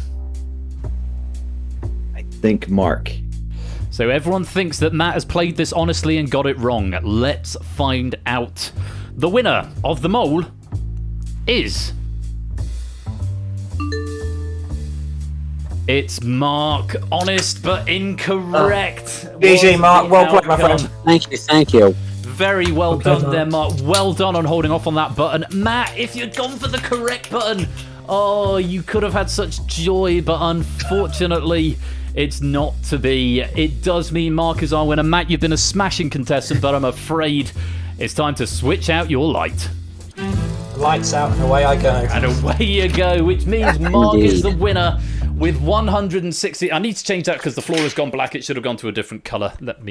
I'll correct that in due course. Well, panel, thank you all so much for joining me. It's been a tremendous game. I've really enjoyed. I love this game. It's just good to chat with people and sort of get into the meta. And a huge thanks as well to Oni for a delightful question pack there. A couple of little tweaks in there I need to make, just very minor things, but things seem to run fairly smoothly.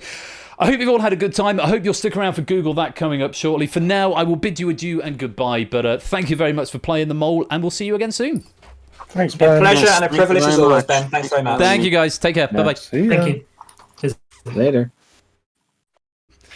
What a game. What a game. And it's Mark who takes the day. Let's check out how the final scores got on in our audience game. Scores of our audience players and what you bank there. There's Shapes banking 90 from the hot seat. 110s coming in here. A few of those. 410. Silent Marine takes you 7th with 140. And into the top 6 now. There's the ref on 150. Apodo 160. Mark also 160. APME 170. Colo and Matt the Sprat 170. They are going to go top there. And to our champions leaderboard. There's Mark again. Twice on the leaderboard now, but not taking a run off that top spot on 180. But Mark getting there twice now. That's again, yeah. So accusing does damage your points at the end of that game. 8 big keys. So maybe done a little bit of damage to your scores there. I hope you all have fun. It's great to bring that out. I need to work on a way of speeding it up, but it is a chatty game, so it is sort of par for the course. But it's about an hour from the first question to the last question, or first question to the end of the game, which feels about right. Don't go away, because we have got Google That coming up right after the break. Again, apologies to Alex that I haven't updated the credits yet, at least I don't think I have, so you won't see your name here. But I do hope you'll come back and join me for Google That, as written by Ramsey Fox, in just a few minutes. It's going to be great fun. I'll see you there. Thanks for playing the mole, and I'll see you after the break.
And don't go away, because after the break, it's time for Google That, a delicious pack written by Ramsey Fox that I'm sure you're all going to love. If you're not subbed, you're going to see a few adverts, but don't worry, we won't start the next game without you. So sit tight, stay right there, don't touch that dial. We'll be right back.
Hold the phone. We've got a JSON deserialization error, which I need to go and fix. I'll put the music back on for a mo.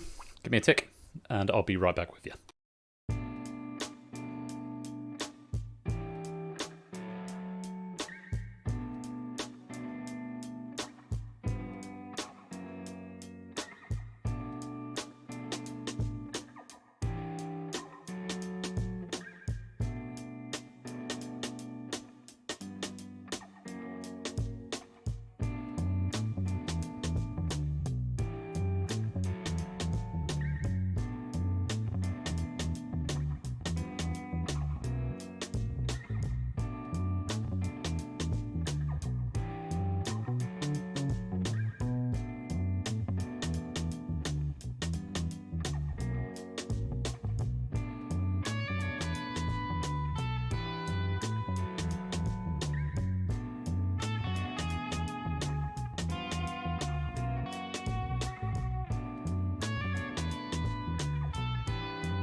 I see the issue, and it's something I need to mention to Panda. I think it's something that changed when we updated the pack, which I've forgotten to flag. So give me about a minute, and I will fix this.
Welcome back to Game Night on this Saturday, the 14th of January.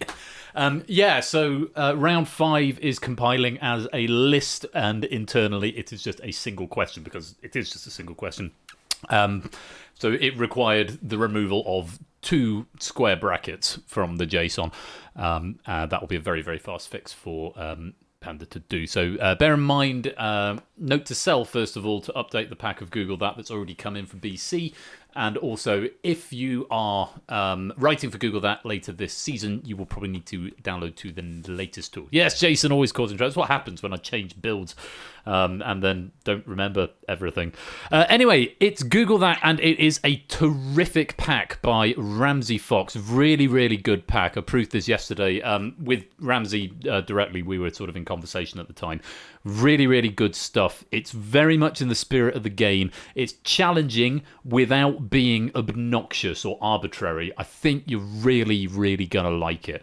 And if you want to play Google That tonight, I also remember I didn't play adverts, so hopefully you won't get any pre-rolls midway through the game. But it's all done through Hackbox now anyway. So head over to Hackbox, and if you want to play, start in the code HCWB. And yes, you will need access through Hackbox, and you'll then need to validate your account by whispering to Persephone's Twitch bot, just so I can grab your avatars and put your pennies through as expected. I think there's a button to exclude. The lobby game is virtually the same as the hot seat game, except the hot seat game you get a nice shiny podium that goes with it as well, whereas the lobby game is you don't get a podium, basically. And there's a couple of slightly different working rules in 1 or 2 of the rounds. So come join the game. Be lovely to have you. Matt and Nicogram are invalid codes. Try again. It should be case insensitive now. I thought I'd updated it, but I may not have done. Yeah. Come join the game. I'm not sure that this vape source is really agreeing with me. It's a lemon sherbet. Not really agreeing with me. There we go, Graham's got you in. Matt, do you want to try that code again? Ape Bingy. Hello, Ape. And just to stress again, please do stick around till the end of the stream because I've got something very exciting to share with you. It's not replacing Spacefalls, but it's an alternative too. So there'll be a couple of different things in the arsenal, as it were. So please do stick around till the end of this game to check that out. Matt, I can verify for you manually here if you're having trouble. If you want, if you can't. Oh no, you're in there. There we go. Excellent. Spaceforce 2 now with more RNG. Maybe something like that. Might be something a bit more classic. Who knows? Right, we've got a nice number of people coming to join the game. Just 19 now. Fernando obviously wanted to have a casual game in the background. So, in fairness, there was a very specific reason I made this one. It was to practice a particular thing, and also, yeah. I'll show you it. I'll show you it in a bit. This has been probably 2 days on the thing you'll see later on, but it's relatively simple, so I'm happy with that. And no, I will not stop making new games so quickly. I have slowed down. The thing is, when I decide to make a game, it's like I'm just going to make the game now, and yeah, do it fast. The perks of not having a day job at the moment. Though, yeah, we'll see. Right, I'll give it, I think, one more round of the loop after this one. I see David Strathy's burning the candles at both ends. Concentrate on Google that, David. Stop WhatsApping. Yeah, it's good lobby music. Good man, you know it makes sense. Hello, Matt. Welcome on in. Yeah, we have been a little bit quieter tonight. They're sort of peaking at the moment, around about 38. Maybe people just don't like the mole, or maybe people are busy doing other things. I'm sure people have other things in their lives that aren't quiz, which is hard to believe, I know. But right. Oh, Eric's on. Be a good raid target for later on, maybe. What's he doing? Finding of Isaac. Checking out raid targets for later.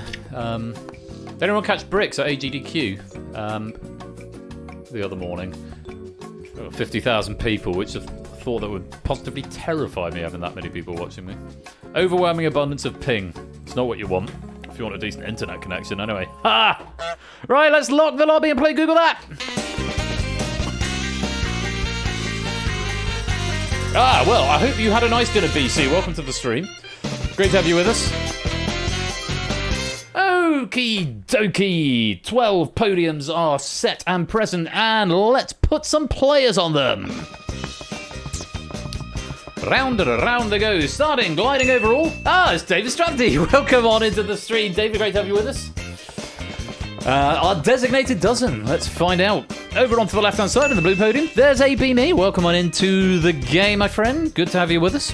Hope you're well. Let's go around a little bit more. Who else is coming to play? Pole position goes to Inca. The green matching your boots very nicely there. Welcome to the game, Inca. Welcome to the stream. Hope you're keeping well. On to the next. The red podium on the centre row. There's the ref. He's back for more. Welcome on into Google that, Matt. Great to have you with us. Let's pick another player. It's going to be on the front row on a yellow podium. It's Matt the Sprat, also back for more. Welcome, welcome, welcome. We're halfway there now. 2, 3, 4, 5. No, we're not. We're not halfway there. We're halfway there now, over in Corbin Corner. There's Shapes back for his second helping this evening. Welcome on in, Shapes. We thought at the left-hand side first. How colourful. Over onto the right now is BC going on to that blue podium in the centre row. 5 more to go. Who else is coming to play Google that tonight? Let's find out. On the far right is Kegler Coach. Get off my lawn. Into the game. Welcome, Kegler Coach. Great to have you here. Let's see if the answer's Fight Club to any questions. Finishing, carrying on the front row. There's a Podo. Hello, a Podo. Welcome to the game. Good to have you with us. Hope you're well. 3 more Podos need filling. 2 greens and a red. I'm going to take that red in the centre first of all. Here's Grams. Hello, Naked Grams. Welcome to the game. Two more podiums, the two greens on the back row and front and centre. We're going to the back first of all. There's Toot. Here he comes to F some shit up. Welcome to the game, Toot. And finally, front and centre, it's Jerry. Welcome to you all. I hope you're ready to play Google That tonight. Well, welcome to all 12 of you, and if you're not one of the 12 designated players there, then you can still play along in the lobby game. All is done through Hackbox, and all will be great fun, I am sure, if I can remember all the buttons and how everything works, which I'm sure I will. So, Google That, written by Ramsey Fox. Like I said, challenging pack, but very much in the spirit of the game. Challenging, but also fair, and I think we'll have a lot of fun. Very, very well-written pack. So good luck to you all. Make sure you have fun. That's the main thing, right? And I'm curious to know if when it hack boxes, does it automatically focus on the text input box? If somebody could let me know, because the only time I've been able to test this is with multiple windows open, and it doesn't seem to always, but it does sometimes. It might be if I update the Unity package, then it does that, but I'm not sure if that would actually make any difference to the Hackbox server. So yeah, let me know when when we get to round 2. Let me know if you have to select the text box. You shouldn't have to anymore. But before we get to round 2, we've got to do round 1. Let's go there now. Challenging but fair is my tainted profile, guys. And we're starting, as we always do, with the early bird. Answer the multiple choice question as quickly as possible. Fastest correct answer is going to win 10 points. Subsequent correct answers will get 2 points fewer than the previous scorer. After the 5th correct answer has been received, the remaining players score no points, whether they are right or wrong. So you've got to be fast, and you've got to be right. In the lobby game, I think you get... Is it 2 at each level? 2 get 10, then 2 get 8, then... Or is it 10, 9, 8? I think it might be 10, 9, 8, 7, 6, 5, 4. So the top 10 in the lobby game will get points. Or something like that. Either way, get ready for the first question. Fingers on buzzers, gang. And 20 seconds on the clock. Here it is. Starting with the 1987 TV series. What colour bandana does the Teenage Mutant Ninja Turtle named after the painter of The Last Supper wear? Is it orange, red, blue, or purple?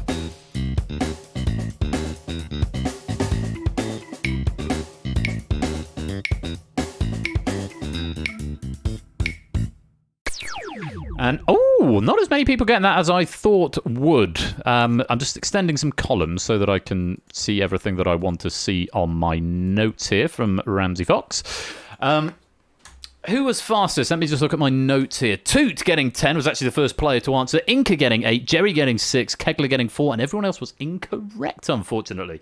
It was Leonardo da Vinci in the original Mirage comics. All 4 wore red bandanas, but starting with the 1987 cartoon, they acquired their iconic colour-coded kit. Raphael is red, Michelangelo is orange, and Donatello, he was always my favourite, he's purple. Is what we wanted blue for Leonardo.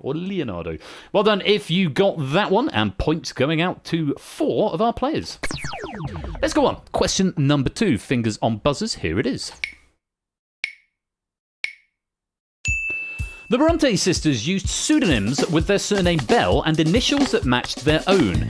Under which name was the novel featuring Heathcliff published? Was it Ellis Bell, Acton Bell, Currer Bell, or Branwell Bell? Yeah, 8, they're all like that. It's a cracking opener, but they're all like that. It's a really, really well thought out pack, I have to say. Ellis Bell was the answer. Heathcliff is the troubled orphan, hashtag spoiler alert, from Emily Bronte's Wuthering Heights. Branwell was the real name of the sister's only brother.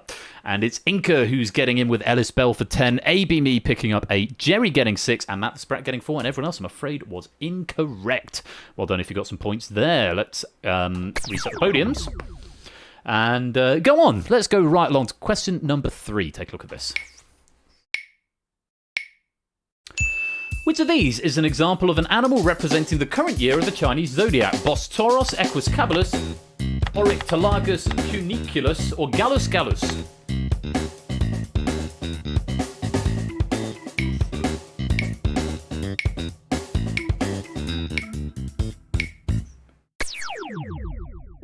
Ooh, wow, just the 2 getting points there. David was fastest for 10 and Jerry was second for 8. Everybody else was incorrect, but a lovely pattern has been made. All the same, it's the year of the rabbit, or Oryctolagus Cuniculus. is the European rabbit. Equus caballus is a horse, which is next in 2026. Bos tauros is an ox, which is 2021, next in 2034.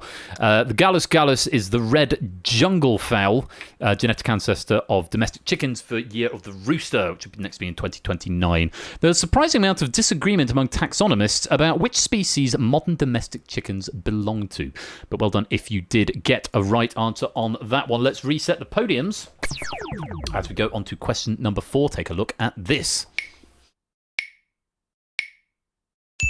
The 1997 Ig Nobel Prize in Economics was awarded to the creators of what worldwide toy craze named for a Japanese portmanteau of Egg Watch? Was it Kendama, Pokemon, Bakugan, or Tamagotchi?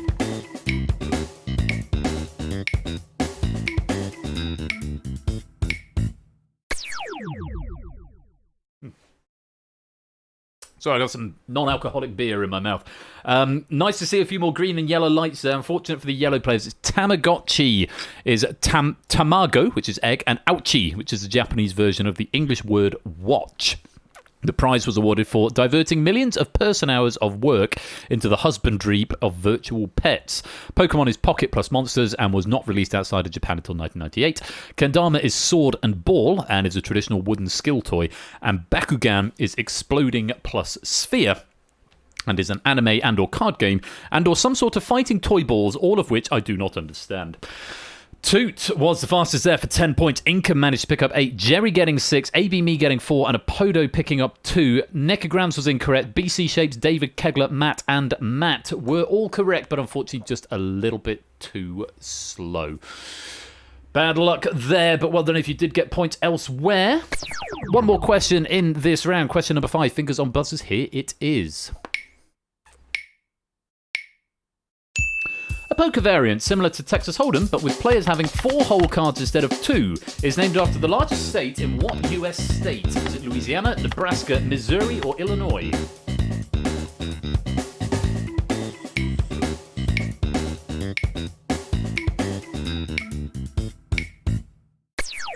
Split there, 1 blue, 4 greens, 2 yellows, and 5 reds. It's Nebraska. Omaha, which I always thought was Texas Omaha, but apparently it's not. It's Texas Hold'em, definitely. But Omaha is by far the largest in Nebraska and easily one of the most popular poker games after Texas Hold'em. There are poker games named after Missouri and Illinois' largest cities. Kansas City Lowball is a 5-card draw variant where you aim to get the lowest hand. Chicago is a stud variant where the highest face-down spade wins half the pot. The New Orleans poker variant, to the best of Ramsey's searching ability, does not exist. Very well done to Toot, who managed to pick up 10 points there. Shapes getting 8, Inca getting 6, Apodo getting 4, AB Me getting 2. The refgrams, David, Matt, and BC were all incorrect, and Kegler and Jerry were correct, but unfortunately just a little bit too slow on that one. That is the end of question 5. It's also the end of round 1, so let's reset the podiums and check out the scores.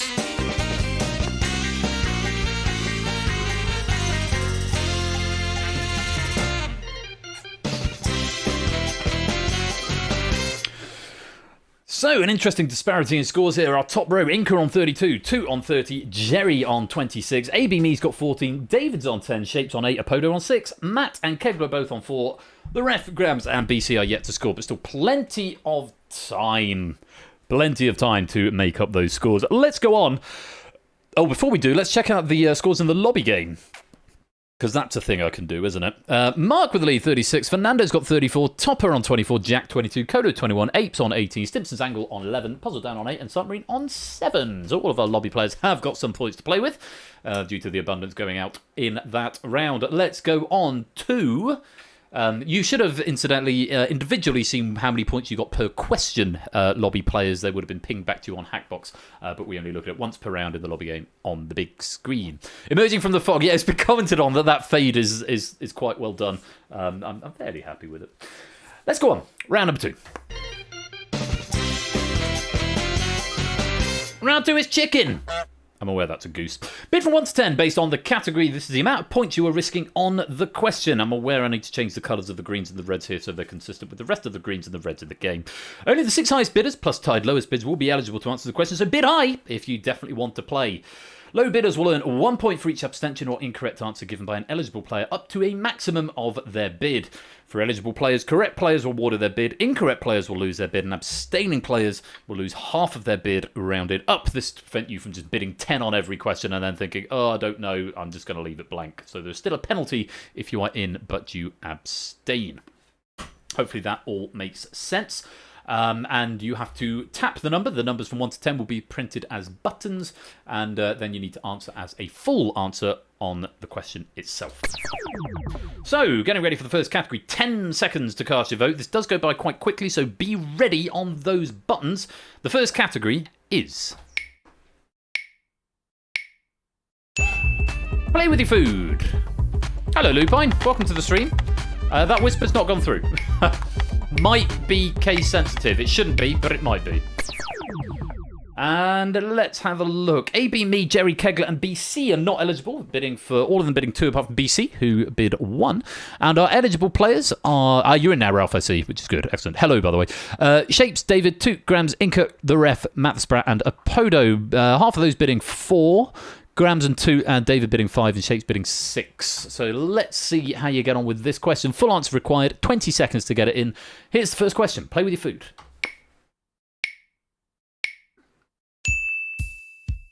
What eating utensil is also the commonly used name for a piano waltz played briefly by Tom Hanks in a 1988 film? Remember, if you don't know, abstention is less damaging than a guess that is wrong. And Grams is exercising that prerogative and losing 3. Grams who bid... how many did you bid, Grams? 5, so yes, half rounded up. So you lose 3 because you abstained. Matt got that one wrong. Unfortunately, he's going to lose all 4. Going for 4. The correct answer was chopsticks, and everyone else who was in play getting that one right. Because we had 1 abstention and 1 incorrect answer, AB, me, and Kegler get their 2 Luigi points, and BC gets his 1 as well.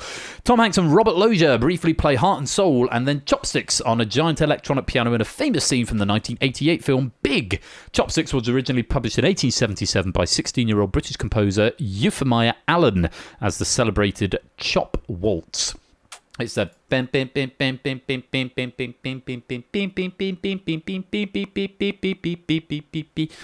best I can do with that piano. Let's reset the podiums.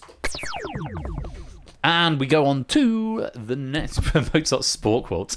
Here's your next question. Category, bidding from 1 to 10 on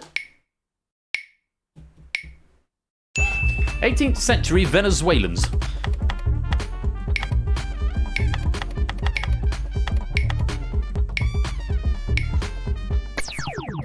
Six players bid 1, and 2 players bidding 2, AB and Kegler.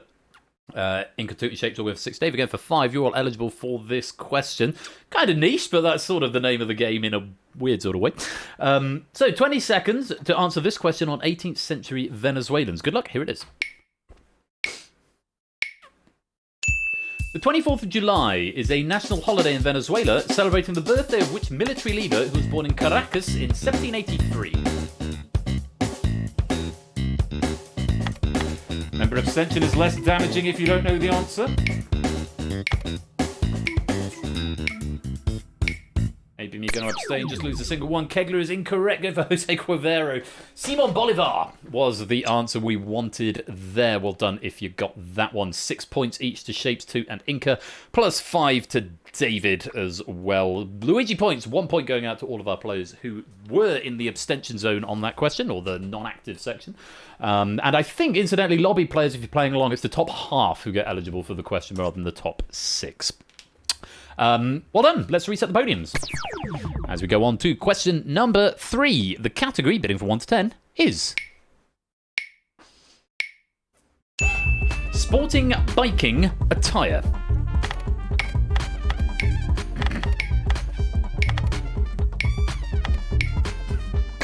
Incidentally, at one point in the 1820s, Bolivar was simultaneously president or ruler of Peru, Bolivia, which was formed and named after him while he was alive, and Gran Colombia, which itself contained all of modern-day Colombia, Ecuador, Venezuela, and Panama. Just a little bit of extra information on Simon Bolivar there.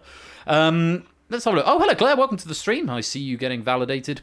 AB, me, Grams, and Shapes all eligible with 6. David and BCL and Jerry all eligible with 4. The ref, Inca, Matt Spratt, Kegler 2, and a Podo not eligible. Hoping for some Luigi points on this one. Anything from 1 to 3. Sporting biking as hard as a question. 20 seconds. Good luck. Here it is. Hello, Claire. Happy New Year. If I haven't said that already. What is the only colour of jersey currently used to indicate the leader of any category in both the Tour de France and the Giro d'Italia?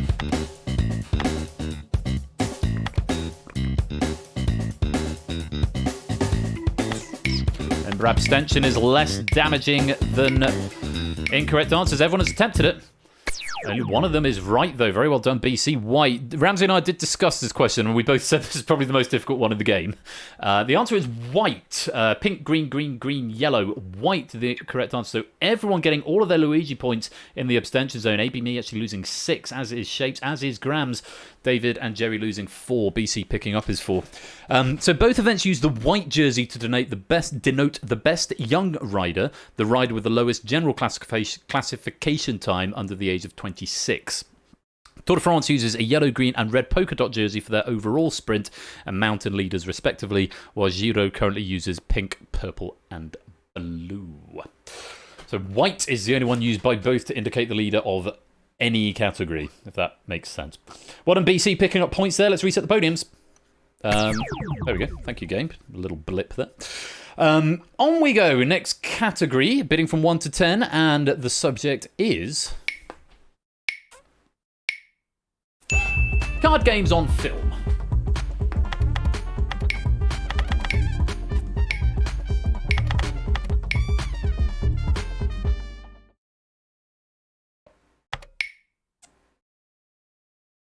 Game? What are you doing? What the hell was that? It wasn't a crash, that was just a lag. It's my... Yeah, it just went properly slow motion. Stream is still running. Game looks to still be active. Unity seems to be fine. That was a very strange moment. I'm worried if that's going to keep happening. Anyway, let's hope that it doesn't. Another 20p in the meter could do. BC eligible with 8. David and Matt of the Sprat both with 7. Toot and Apoda with 6. Shapes with 5. Grams, ABME, Kegler, Inco, the ref, and Jerry not eligible for this question. Hoping for some Luigi points. Card games on film is the category. Remember, abstention is less damaging than a wrong answer. So if it comes up and you're not sure and you don't want to risk it, bear that in mind. Here's the question, 20 seconds, and hopefully it won't sneeze anymore. Good luck.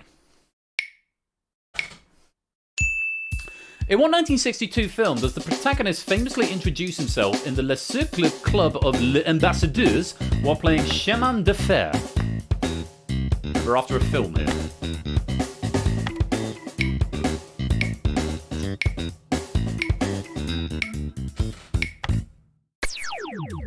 Dr. No is the name of the film. I read that question and said to Ramsey, this is incorrect. It's James Bond, isn't it? Because James Bond's the protagonist and Dr. No the antagonist is what I said. But it's a sort of very clever subversion of the question. Which film does the protagonist in question is James Bond. I admire your courage, Miss Trench. Sylvia Trench. I admire your luck, Mr. Bond. James Bond. One of the most famous character introductions in cinema. This very first Bond, James Bond, is said around 8 minutes into the movie. Chemin de Fer is French for railway and is the version of Baccarat seen on screen in multiple Bond films. If you total the checks in the pot, I count Bond winning £1,200 from Sylvia Trench in that scene, worth circa £20,000 today. Very well done to Apodo, David, and Toot getting Dr. No. Shapes, unfortunately, Casino Royale is the wrong answer. You're going to lose 5 points there. And an abstention from BC and Matt, both losing 4 points. All Luigi points going out where they were wanted. Very well played. Let's reset the podiums. Seems to have got its act back together. Well done, Unity. Well done, Unity. Final category, bidding from 1 to 10, and the category is...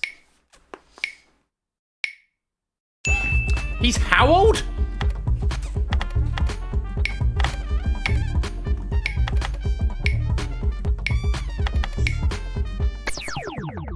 A, B, me, BC, Podo and Kegler all bidding 2 and Jerry bidding 1. Not eligible for this question. David going for 7, Shapes going for 6, the ref going for 4, Inca, Toot, Grams and Matt all going for 3 and are eligible for this question. Very best of luck. Here is that question in full. Oh, I say in full, you haven't seen any of it yet. Here's the question. On 26th of August 2020, what former child celebrity got over 3 million likes for his tweet, "Hey guys, wanna feel old? I'm 40. You're welcome."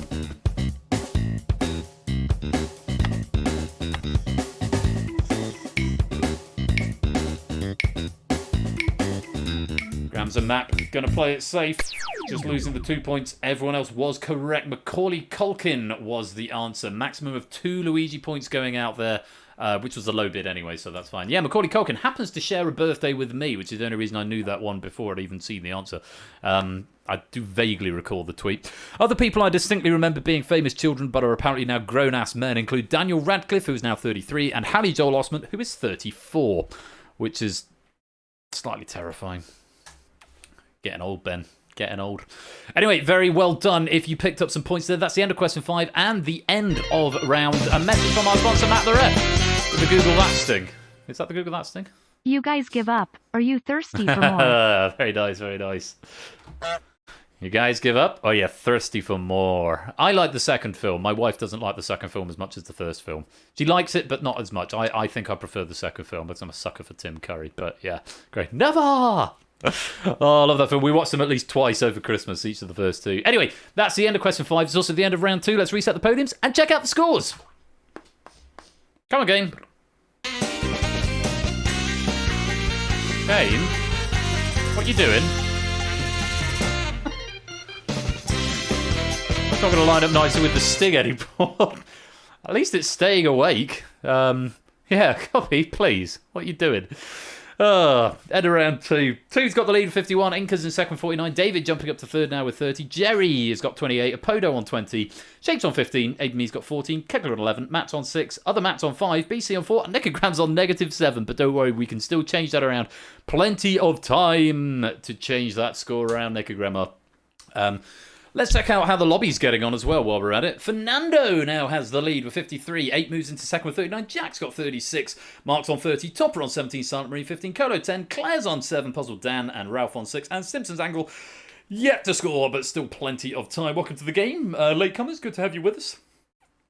I've written so many trivia notes for the program. Trivia notes don't even come into the game. They're all separate. I think you're probably being sarcastic though, Ramsey, so need to check myself there. Yeah, I don't know what... To be honest, I'm glad it's doing this and not just crashing to desktop, which I fear under Unity 2019 it probably would have done.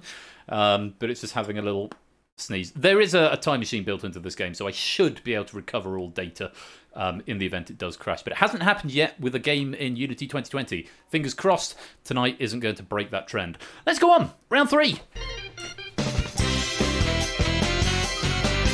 Round 3 is taboo. Give a single answer to the list form question. The fewer people who say any given correct answer, the more points are awarded. Unique answers score 10 points. Answers shared by 2 players score 6 points. Subsequent shared answers score 2 points fewer than the previous shared answer. If 5 or more players give the same answer, no points are awarded. So you're going for the rarest answer that is also correct. The pointless round, if you will. Players in the lobby game are awarded 5 points if their answer matches with any hot seat player, regardless of whether it is a correct answer or not. So lobby game, slightly different game for you. You've got a match with, so a bit like match game if you were watching Ash's stream last night. Match with something that somebody in the hot seat says. Whether they're right or wrong, you get 5 points if you can match up with them. So... those are the rules. Single answer required, 20 seconds for each question, and hopefully the text box is auto-selecting. If someone could let me know if that's happening, that would be really useful. Fingers on keyboards then. Here is the first question. Any chemical element with a name 5 or fewer letters long, when spelt in English, I should add.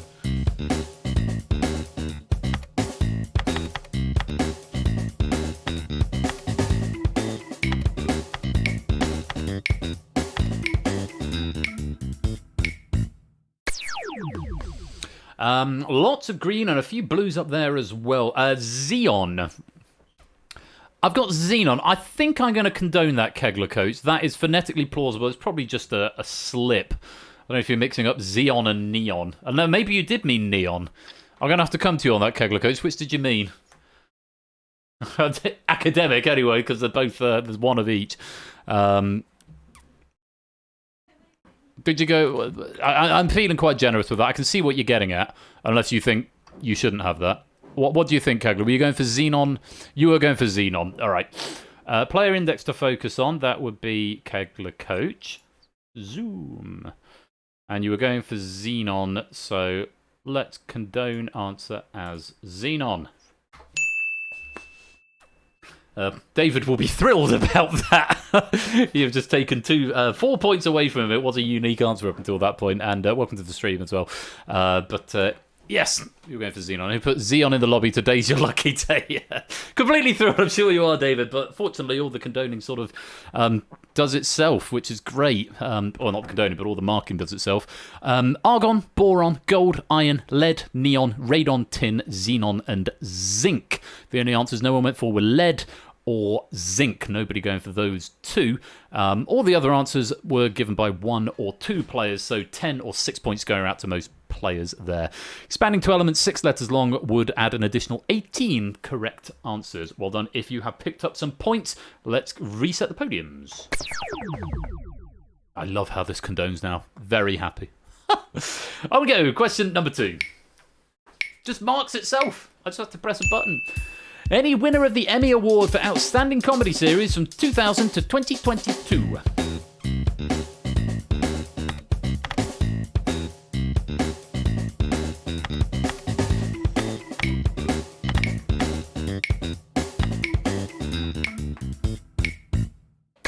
No answer from Kegler there.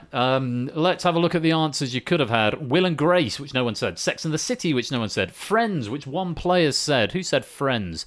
Jerry going for Friends, 10 points, very well done. One player going for Everybody Loves Raymond, 10 points to you for Toot. Everybody Loves Raymond's correct. One going for Arrested Development, so that's 10 points to BC, well played.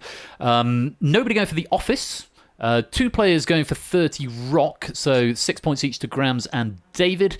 One going for Modern Family, so 10 points to... Who said Modern Family? Apodo, very well done. Nobody going for Veep, The Marvellous Mrs. Maisel, Fleabag, Schitt's Creek, or Ted Lasso. Wrong answers. It's Always Sunny in Philadelphia is not a correct answer. Curb Your Enthusiasm, Parks and Recreation, and Community and Big Bang Theory. All of which I'm afraid are incorrect. Modern Family won the award a record 5 consecutive times from 2010 to 2014. The Better Call Saul of the comedy world. Indeed so. Well done if you got some points there. Let's reset the podiums. As we go on to question number 3, fingers on buzzers. Here is the question. Any US president that died or left office before the end of their term?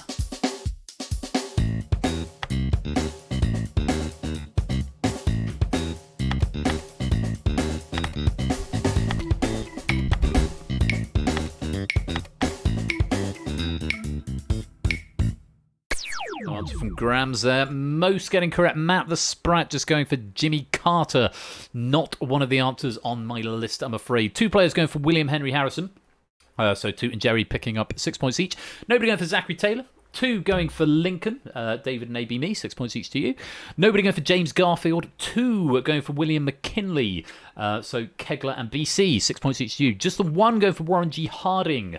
10 points to Harding, Inca, so go for Harding, very well done. Nobody saying Franklin D. Roosevelt. 1 going for JFK, very well done, Matt. 10 points for JFK, and 2 going for Nixon. 6 points each to Shapes and Apodo.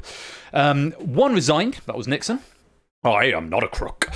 4 were assassinated, Lincoln, Garfield, McKinley, and Kennedy, and the other 4 died of various illnesses. Yes, Carter is still going. He's about 109, isn't he?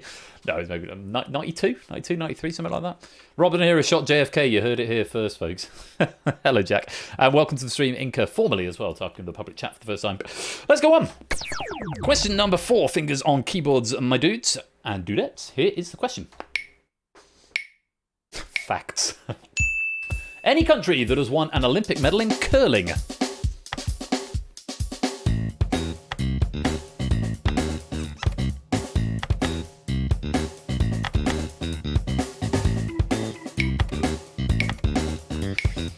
All answers in. And everyone going green, apart from a few who went blue. Correct answers that you could have had there. Canada, 3 going for Canada, maybe the obvious answer, and sort of going for the double think of it that no one will go for it because it's too obvious. But Toot, Inca, and Grams all getting 4 points for that. No one saying China. One player saying Denmark. Very well done if you got that one for 10 points. AB me, nicely done. One going for Finland. And Matt the Sprat also getting 10 points. Nice. Nobody saying France. One going for GB. Also would have accepted UK, or even though it's not technically UK, but I think UK was on the acceptable list, as was England. But Matt the Ref going for Great Britain for 10 points. No one saying Italy or Japan. 2 saying Norway. That would be David and Kegler, 6 points each to you. No one for Sweden, no one for South Korea, 1 going for Switzerland, that would be Shapes for 10 points, and 3 players saying the USA or the United States. 4 points to each of you, Jerry, Apodo, and BC. Nicely done. Let's reset the podiums. One more question in this round. In 2006, after an appeal from the Glasgow Herald, the Olympic curling tournament from 1924 in Chamonix was upgraded from a demonstration event to an official event. The medals were deemed official Olympic medals, giving the All-Scottish champions the first ever curling gold, and third place France their only curling medal to date. Some extra trivia for you there. Chamonix, is that Chamonix? Is that not what I said? I didn't say Chamonix, I know that. One more question in this round. Fingers on keyboards, gang. Here it is. Shapoopy. Chamonix. Oh, okay. Chamon. Fair enough. Any number from 1 to 100 with 3 or more E's when written out. Digits or words is fine. Both will be condoned.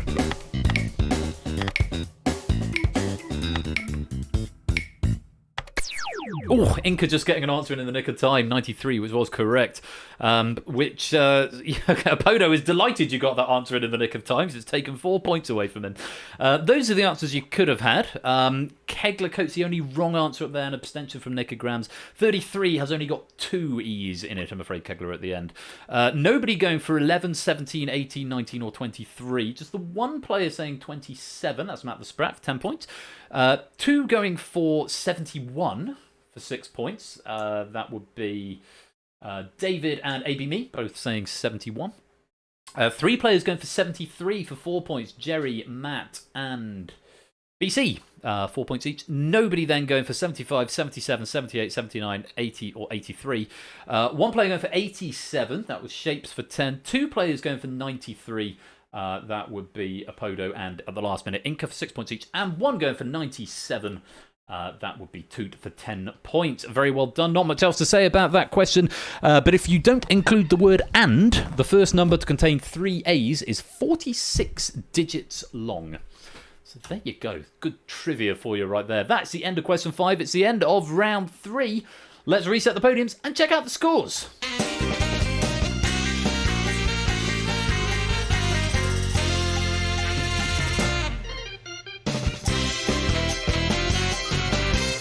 Nice to see everybody back into positive figures. Toot's still got the lead with 91. Inca's gliding overall with 75. David's in third with 60, just a fraction ahead of Jerry on 58, who's just a fraction ahead of Apodo on 56. Shapes has got 47, AB Me's on 42, BC on 38, Matt's on 36, other Matt's on 35, so the Ref on 36, Matt the Sprat on 35, Kegler's got 29, and Necrogram's on 9. But we've still got 2 rounds left, and all of that could change as we go to round number 4. Oh, no, we don't. We look at the scores. Fernando's still with the lead. 8 Minky is encroaching. How rude. On 54. Jack on 46. Mark 45. Topper 32. Claire 22. Ralph 21. Silent Marine on 20. Dan's on 16. And Simpson's Angle and Colo are on 15. So, 2 more rounds. Time to catch up, if you can. Round 4.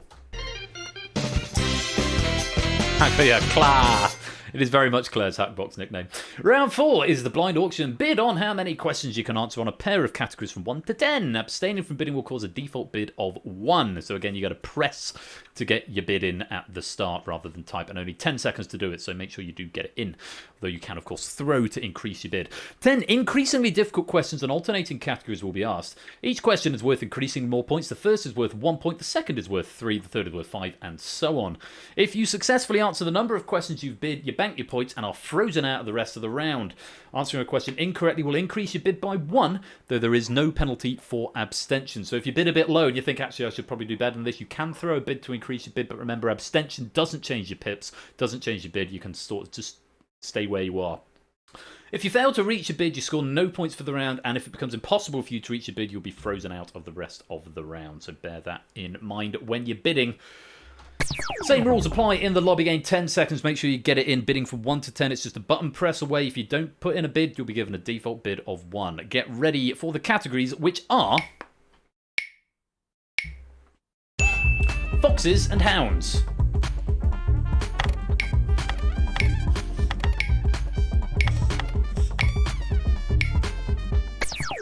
Shapes and Kegler with the abstention there.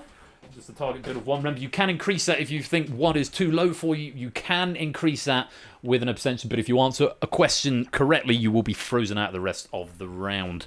Let's have a look. Poda bid 3, Grams on 5, Jerry on 3, The Ref on 4, 2 on 6, Inca 5, AB Me 4, Matt on 3, David on 6, and BC on 4. 20 seconds per question. They start easy, and remember, hashtag harder get they is a thing. Time was over before I knew it. Okay, well, you can increase that shapes, but remember, you've got to give a wrong answer. Abstention won't increase your bids, but wrong answers will. Make it very clear if you want it to be wrong. So, like, put the if you think you know, if you want to show that you know the answer but want it to be marked as wrong, make sure you type in an extended thing. Good luck. First question on the category of foxes. Here it is. For 1 point, what singer of dozens of hits such as Hound Dog and Jailhouse Rock was often referred to as the king of rock and roll?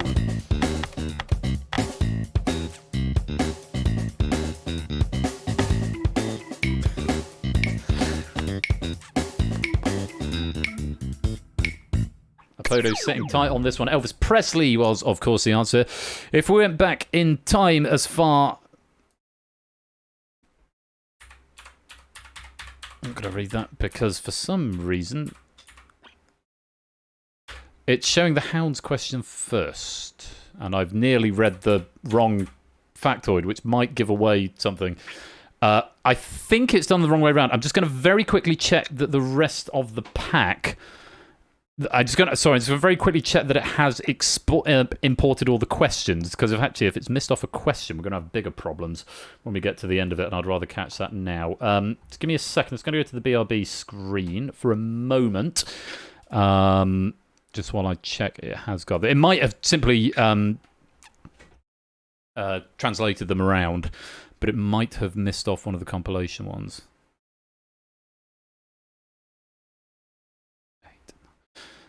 Oh.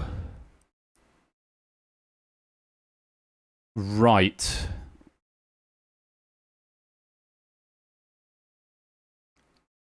Something else I need to flag with Panda. It's definitely got all 10 questions in there. However, and I'm going to be upfront with you about this because it might change the way you're going to play it. It's very much going to change the nature of the game. Question 1 has been put into the question 10 slot. I'm going back to game with Cam now. So the last question is... Yeah, Jason! The last question is going to be the easiest of the lot. I can't do anything about it now because it's already brought in the pack. And it would be a mess to do that. So I need to flag that up with Panda, that something's gone wrong with the compilation. It might be in the boilerplate of the tool. It might be... something that's happened when Ramsey's been populating the sheet. But it does mean the easiest question of the lot is going to be at the end. Okay, so bear that in mind. Rabbit is a wrong answer, and give me an extra for Kegler Coach. Elvis Presley, everyone else getting the right answer. So bear that in mind. There's one easy question that you've lost, but it will come back at the end if you are still there with one.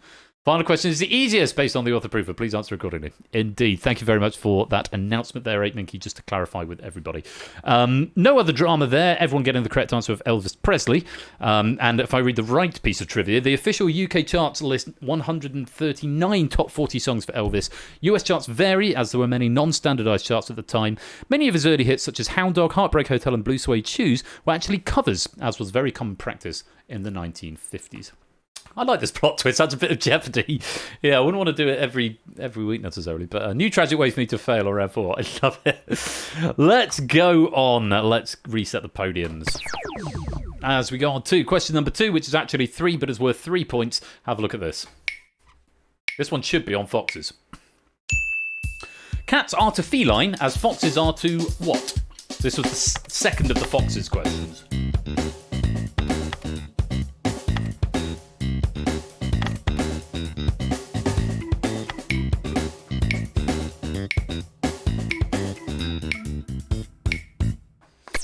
I love a less terrible musical. Shapes wanting to extend his target even more. Going up to 3, everyone else give me the correct answer of vulpine or vulpines. There are 12 living species of the genus Vulpes. The red fox, Vulpes vulpes, is by far the most common across North America and Europe. No drama there, everyone getting vulpine apart from Shapes, who wanted to extend his lead, and Kegler and Grams, who sat that one out. Let's go on. Question number 3 for 5 points. Take a look at this. What famous detective stars in the novel The Hound of the Baskervilles?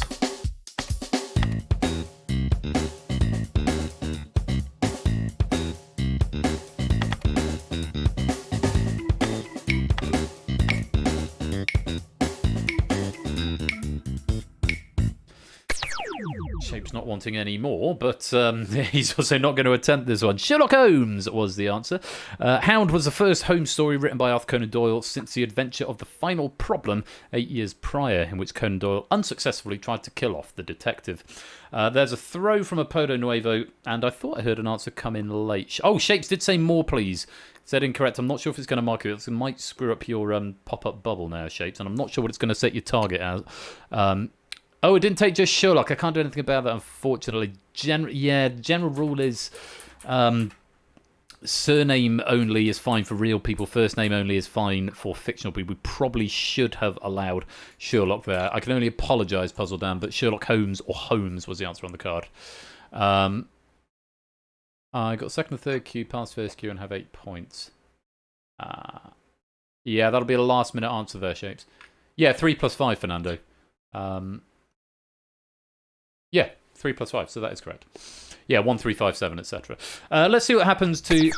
So it has put your target up there, Shapes. It has come up, so it just obviously missed the bubble, but the target has increased to 4. So that's good. And hello, Fernando. Welcome to the stream. Right, on to the next one. I'm losing a little bit of track of this round. We're losing a little bit of time. Let's move on. Take a look at this for 7, I think, points. All right, so your question 10 says APB. What number is most closely associated with a part of the body of fox characters such as Ari from League of Legends, Kurama from Naruto, or Vulpix's evolution in Pokemon?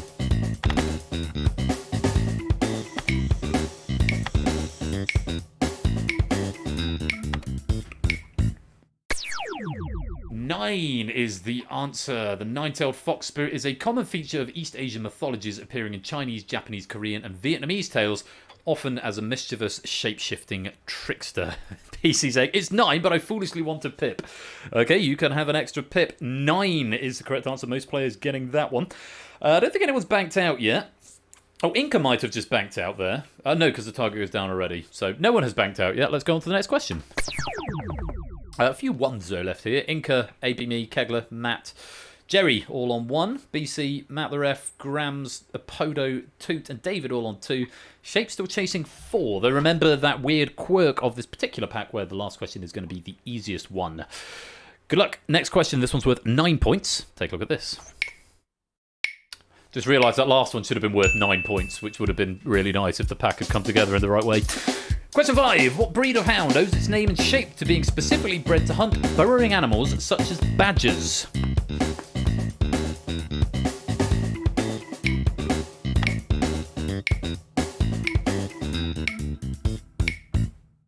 Just Toot attempting this. It's a Dachshund, and Toot is absolutely right. German for badger hound would also have accepted Dachshund. Their long bodies help them squeeze into the animal's burrow. The fact that these wiener sausage dogs were designed to take out a badger face-to-face is frankly frightening. Well done, Toot. You're down to one more question required. Let's reset the podium. Still no one banking out yet as we reach the halfway point. But yeah, I just realised the nine question should have been worth 9 points. So apologies, that hasn't quite worked out. We're going to go on to the next question. This one should be worth 11. Take a look at this. Debuting in print in 1919 and on film in 1920, what pulp hero's name literally translates as Fox?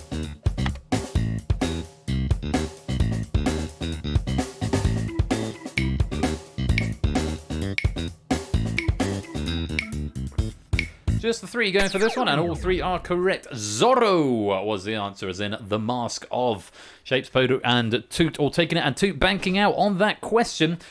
Johnston and McCulley wrote over 60 Zorro tales, starting with 1919's The Curse of Capistrano. Zorro has been adapted into dozens of films worldwide, from the 1920 silent film The Mark of Zorro to 2005's The Legend of Zorro, starring Antonio Banderas, and the 1998 The Mask of Zorro, which was much better than The Legend of Zorro. Toot banking out, not going to take the last question, which should be the easiest, but is going to be worth the most points on this particular quirk of the game. He's going to bank out now with 36 points, taking him up to 127. Let's reset the podiums. So, twos for BC and two needed for BC and Matt the Ref, one and Grams, one for Matt the Sprat, Kegler, AB Me, Apodo, Jerry, and Inca, three for Shapes, and two for David as well. Next question, 20 seconds. Have a look at this. For 13 points, Houndstooth patterned fabric is an example of what type of mathematical tiling where a surface is covered with a repeating shape with no gaps or overlap?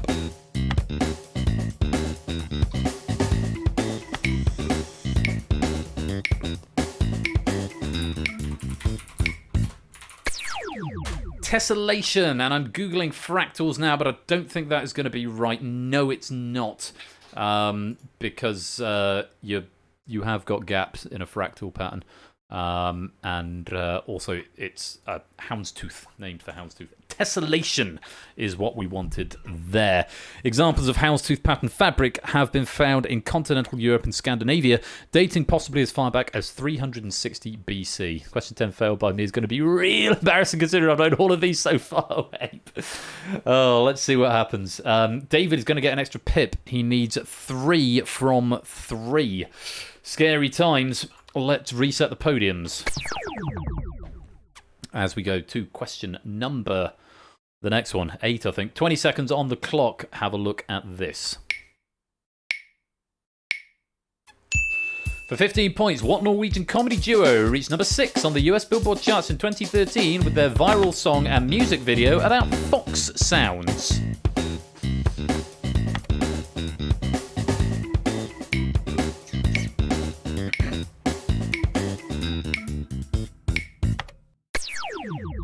Elvis was the answer. I remember reading the question before I'd read the trivia and talking with Ramsey about it. I think I just messaged him saying this fucking song. And he said that's basically what the trivia says. As of today, the official music video for The Fox, what does the fox say?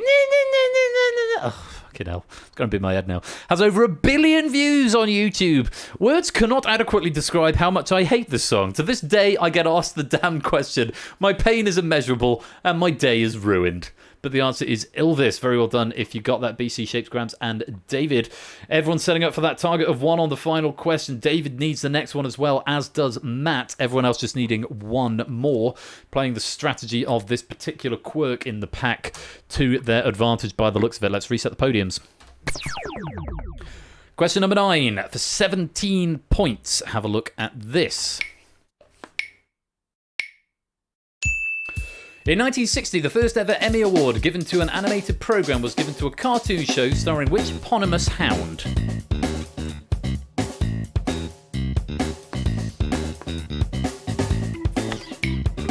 Matt's giving it a go.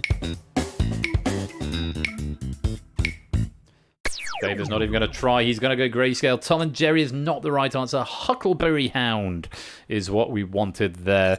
The Huckleberry Hound show won the Emmy for Outstanding Children's Program, beating Lassie, among others. The show was also the debut of cereal picnic basket thieves Yogi Bear and Boo Boo. David, Could picture him but drew a blank. You've gone grey. Unfortunately, you lose your points and you're stuck on 60. And Matt, I'm afraid that is a wrong answer. And you did need 2. It's going to increase to 3, but there's only 1 left, so you're going to be frozen out as well. Stuck on 36. Last question. Hopefully it won't do anything weird. Everyone else is on 1, waiting for this last question, knowing it's going to be these. Bring on the hubris, says Apodo Nuevo. Good luck. Question number 10 is worth 19 points. Take a look at this. Michael J. Fox played time traveler Marty McFly in what sci-fi comedy franchise?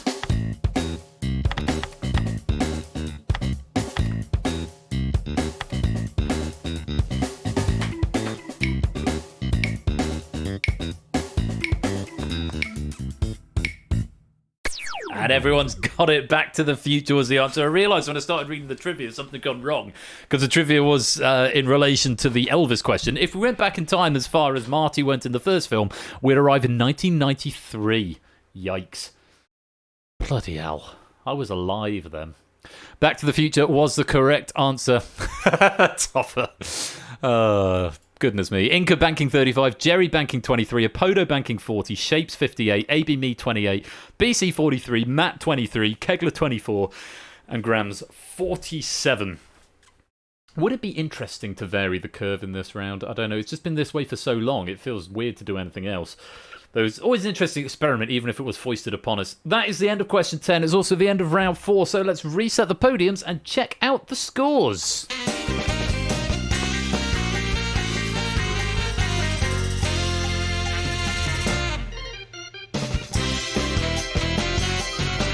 Bit of a reversal of fortune for David, who goes into Corbin Corner on 60.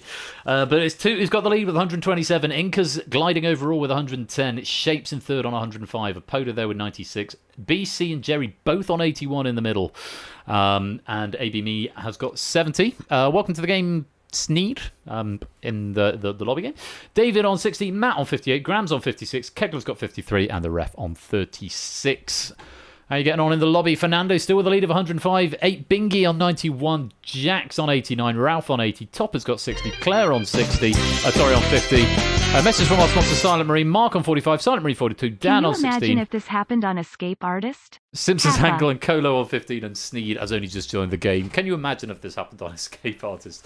I can, actually. It probably has before, where the last question is the easiest. That's sort of where the inspiration for the Escape Artist came from, was this round. Thank you for the 100 bits, Silent Marine. Most grateful to you. So, those are the scores on the doors in the lobby game. But we've got time for one more question in the final round. It's round 5. Round 5 is the big finish. Wager from 10 points up to your current score based on a category. If you do not have at least 10 points, you will be given a default bid of 10. That only applies to one player in the lobby. That'd be Sneed. Answer the puzzle-based question within 30 seconds. Answering correctly will win you your wager. Answering incorrectly will lose you your wager. So, have a look. Because lobby players, it should show you how everyone else is faring on your Hatbox devices at the moment, so you can make an informed guess on your bid. What I am going to do, and I maybe need to change this because you've only got 10 seconds, but you also have to type. It's not just pressing a button. I'm going to cut the time scale down in half. So, oh no, I'm not, because that's updated from the host controls now. Ah, balls. Oh, I can still go down to a half. So you're going to have 20 seconds to get your bid in. You do need to type it. It does need to be an integer value, otherwise it won't parse it, and it will ask you to resubmit. So make sure you get it in. I'll give you 20 seconds to get your bid in based on this category. Good luck to you all. The big finish category is not on the question. The question will still be 30 seconds. But just the bidding process is going to give you 20. National Flag Scavenger Hunt. NFSH.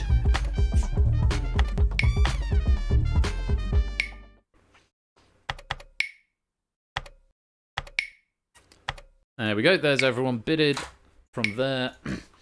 And there's time up. So I can see your wagers, but you can't. I can see what everyone has wagered, and it could be an interesting game. Hopefully you've made an informed decision. It's basically Final Jeopardy, but with lots of people. Good luck. You've got 30 seconds to ferret out this puzzle and submit the correct answer. I had the Hatbox window open and it didn't automatically go to... You had to manually click it. That's good to know. Thank you, David. I will see if updating to the latest Unity package fixes that. Because it definitely should. I don't know if you're jumping between other windows, it forgets to focus on it. I'll update the Unity package and see if that happens next time. So, 30 seconds for the national flag scavenger hunt. Good luck to you all. Here is the question. Which nation's flag consists of 3 horizontal stripes from top down? The colour of Pinot Grigio wine, the snooker ball worth 3 points, Raphael the Turtle's bandana.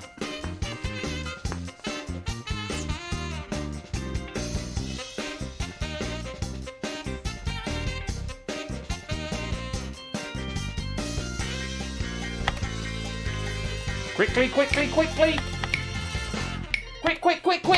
Quick! And there is time up. Kankerford doesn't always start tech clock. Duly noted. Panic. The correct answer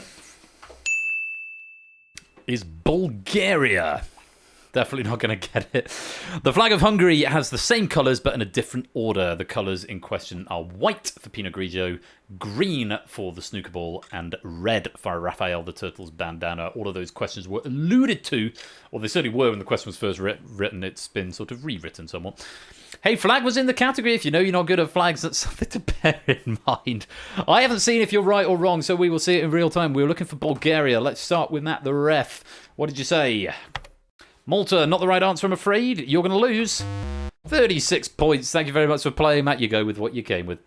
Kegler, you started with 53. You said France. I'm afraid it's not the right answer. You're going to lose 16 points, leaving us with 37. Remember, we will convert all of these points into pennies and give a leaderboard position to... No, gold, silver, and bronze in the lobby, plus a medal in the lobby if you finish top of the lobby game. No answer from Naked Grams. You're going to lose... all 56, I'm afraid. You leave with what you came with. Thanks for playing. Matt the Sprat. What was Somalia? Not the answer. You're going to lose just the 10. 48, enough to give you the lead for now, I believe. David. Started on 60. What did you say? Lithuania. I'm afraid not. You're going to lose. All 60, dropping back down to 0. Bad luck. Thank you for playing. ABME. Hungary, so close, but the wrong way round. It's not the right answer. You started with 70 and you're going to lose. All 70, back to 0 you go. Hit the post, you certainly did. Jerry, you started with 81. What did you say? Didn't get an answer in, you're going to lose. Just the 10, enough to take the lead. You're on 71. BC, started on 81. What did you say? Ivory Coast, that was one of the answers that we toyed with. Green, white, and orange. It was a suggestion when we changed this question. It got diluted a bit from its original form. It was still a flag question based on a tri-band colour, but we made it a little easier. And Ivory Coast Island was one I suggested that we could go for. We didn't settle on it, though, so unfortunately it's not the right answer, and you're going to lose 37 points, dropping that down to 44. Apodo started with 96, went for Russia. I'm afraid that's not the right answer. How many did you wager? 42, dropping that down to 54. I think that's enough for second place at the moment. We come to the top row. Shapes. Bulgaria, that is the right answer. You started with 105. What did you wager? Bloody Nora Shapes. 210. That might be a record. But it might be about to be broken, but it's not going to be broken by Inca, who has started with 110 but didn't give us an answer. And you're going to lose all 110. Inca crashing back down to earth. Just two to look at. Started with 127. What did he say? Vietnam is not the right answer. How many points are you going to lose? Just the 10 is enough for second place, which means Shapes is going to be the winner with 210.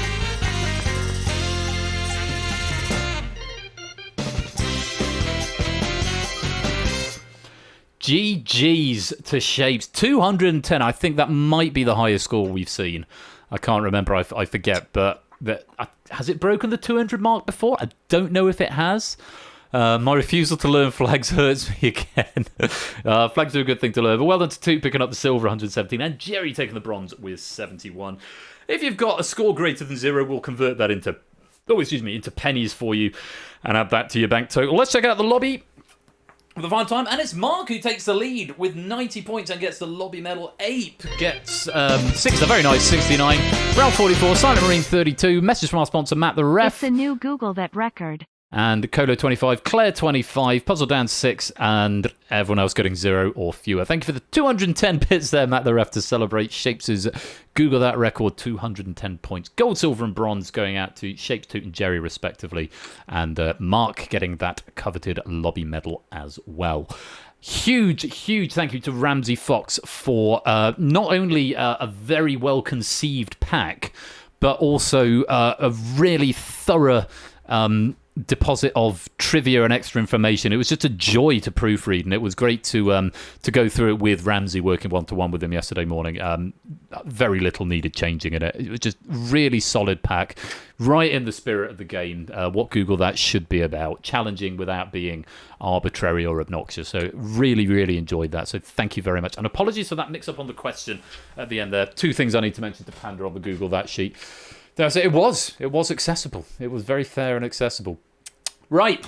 We're going to roll credits. Again, Ramsey, I don't think I've updated the names in the credits mesh yet, so apologies if your name isn't here, but I will update it for next time. But there will be some names in here, but possibly not Ramsey's. Don't go away, because I've got a new stuff to show you to end the stream. We're not doing Space Force tonight. We're going to be doing something new that I've been working on the last couple of days. I think it's ready, but there's a few more expansions that it needs, ideas I've got. Very excited about sharing it with you, and I hope you brought some brain left, because it's not just left or right. There's a little bit more to it than that. But I'll see you in just a second. Congrats again to Shapes and Mark. Thank you again to Ramsey. You've been playing Google That. I'll see you for a surprise in just a few minutes' time.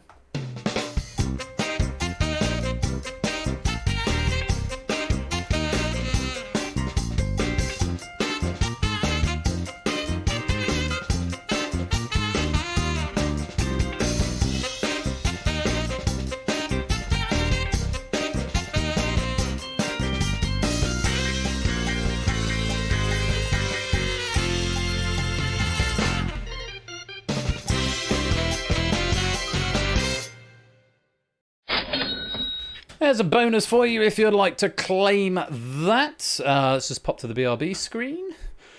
Stop the build. Pop Ramsey's folder into use. That's empty. Why is that? Delete that folder. Don't need that. Penny should have been updated.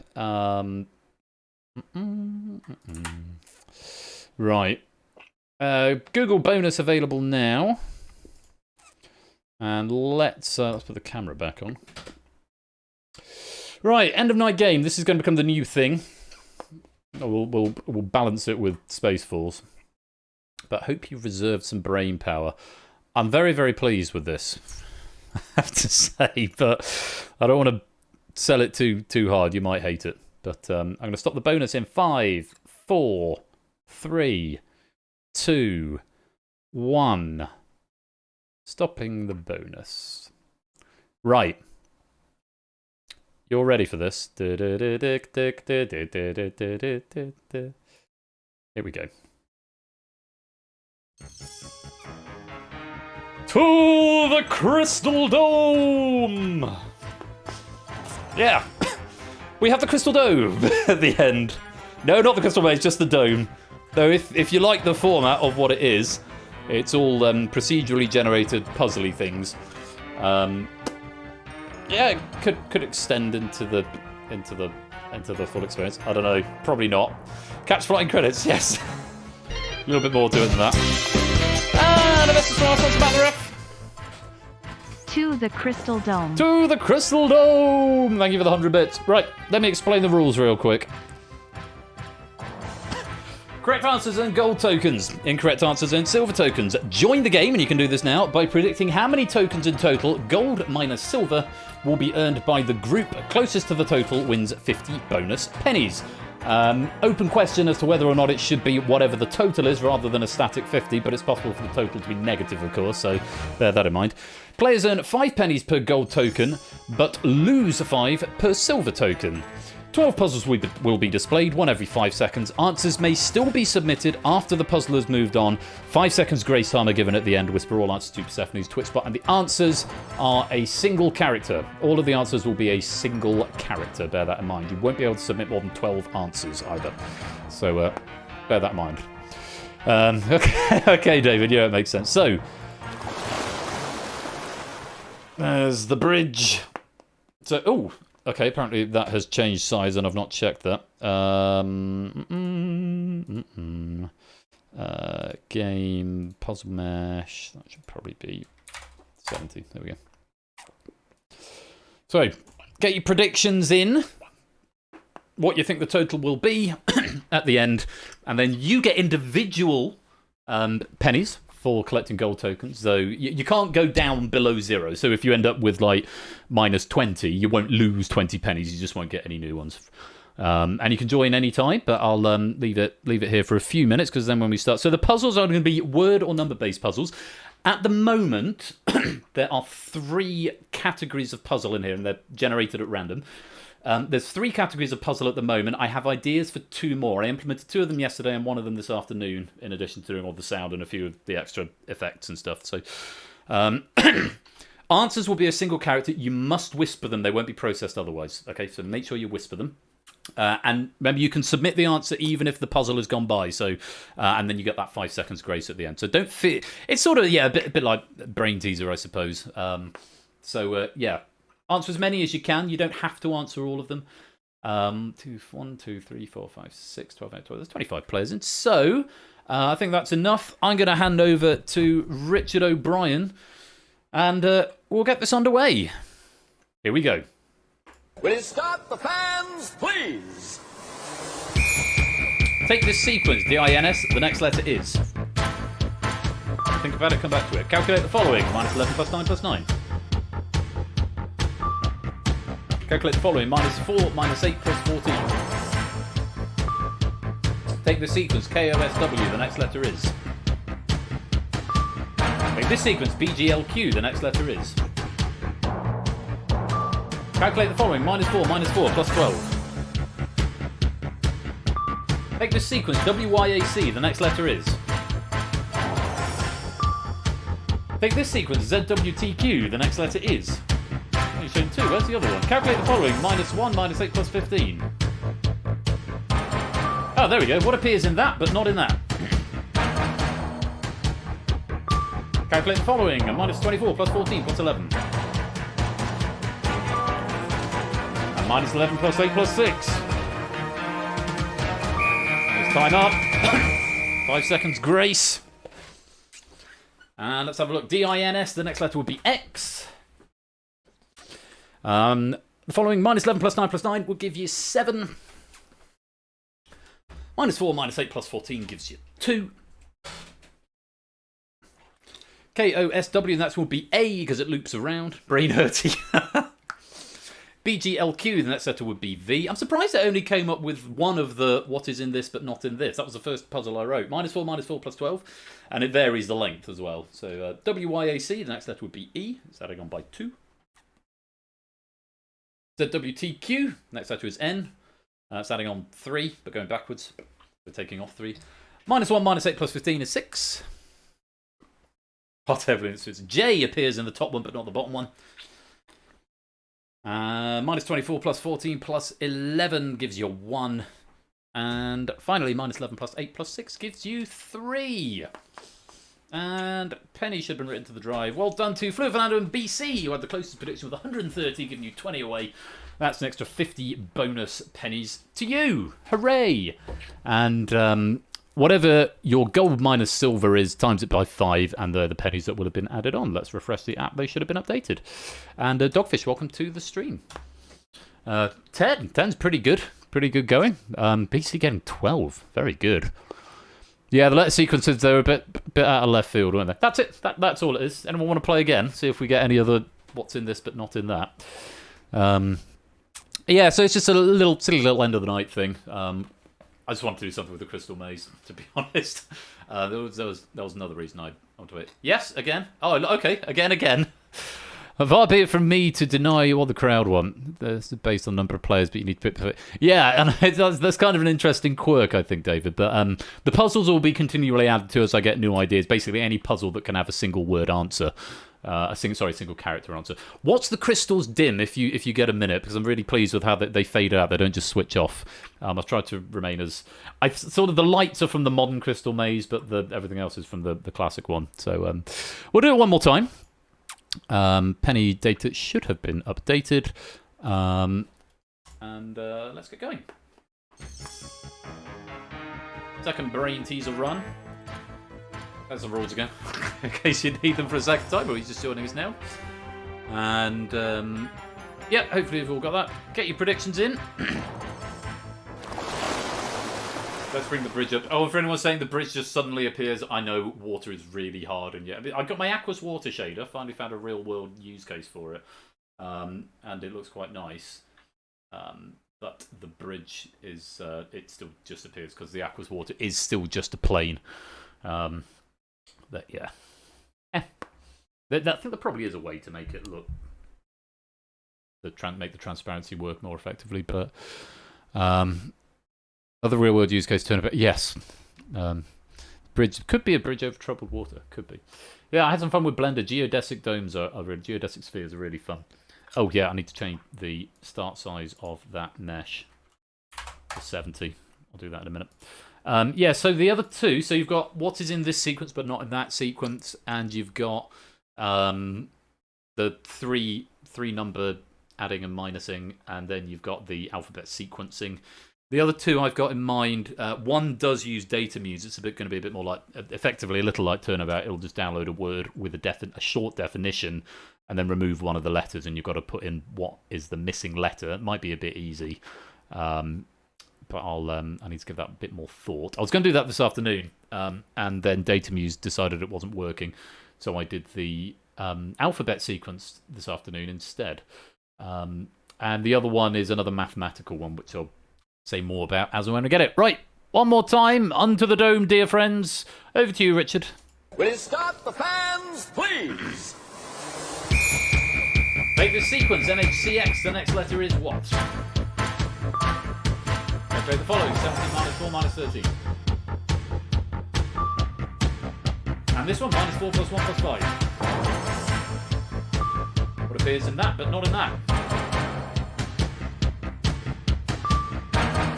5 plus 4 minus 8.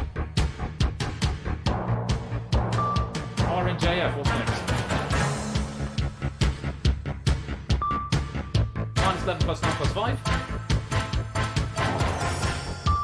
9 plus 3 minus 3.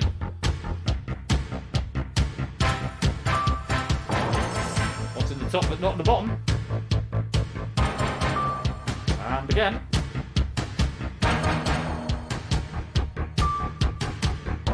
KQWC, what's next? Jack, how have you got 23? And what's in the top but not in the bottom? And there's time up. Oh, you've gone over the top of the bar. S was next. Yeah, thank you for that, Jack. Thank you for finding that. I'll have to fix that. 0, 17 minus 4 minus 13. Minus 4 plus 1 plus 5 is 2. That's managed to get double points. R is in the top but not in the bottom. 5 plus 4 minus 8 is 1. RNJF B would be next. Minus 11 plus 9 plus 5 is 3. 9 plus 3 minus 3 is 9. W is in the top one but not in the bottom one. K in the top but not in the bottom. KQWCI would be next. And finally, T is in the top but not in the bottom. And well done to Colo! Oh, just one away. 181. There's actually 182. 50 bonus pennies to Colo. Good guess there, Colo. And pennies should have been updated on the drive. Let's have a look, Jack. What did you say? Accept the correct answer even if you've already given... really? Huh. Thanks, PC. Appreciate it. Yeah, it's a bit of fun. I'm not sure if I want to do a full Crystal Maze experience.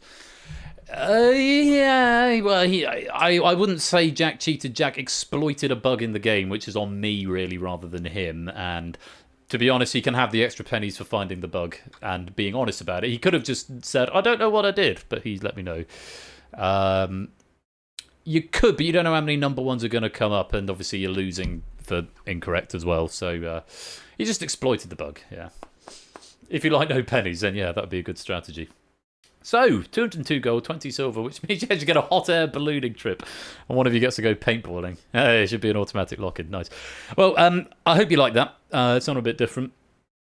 No, it's not a cheat. It's exploiting a bug, which I should probably fix, actually. Anyone want to watch me fix it live? Let's have a look. What's going on in the player class?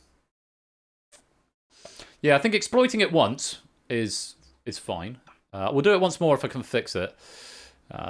Hey, game to exploit it is... Yeah, if it not said and just carried on doing it, that'd be different. With 12...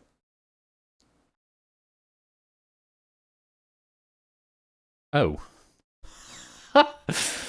Right. It's because I'm not adding it to the received answers list like a fool.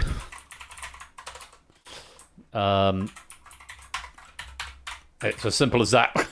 There's one line of code. So what this code does, when it receives an answer, it checks, it gets the character from the string. If your received answers list, you've got this little list here, which is up here, if it contains what you've just submitted, i.e. it's a duplicate answer, it just returns and doesn't process the method any further. Yeah, but I wasn't adding the answer onto the list. Like a fool. Celebrations box. So that is now fixed. I'll do one more if you fancy it, just to make sure that I have indeed fixed that. And I'm also going to fix that canvas font size as well. Puzzle mesh should start at 70, not 75, because I changed the boundaries. Right, one more go. If you fancy.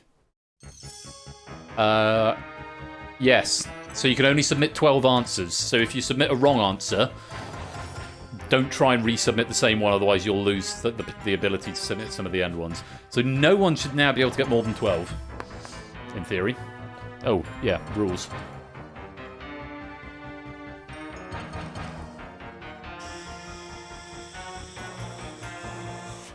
So if you try and repeat an answer, it won't process it. It's been very cleverly programmed so that the answers won't appear more than once. So if the first one is K, it won't ever be K again. So, I mean, it's so fast and furious, you probably haven't got time to game that particular mechanic.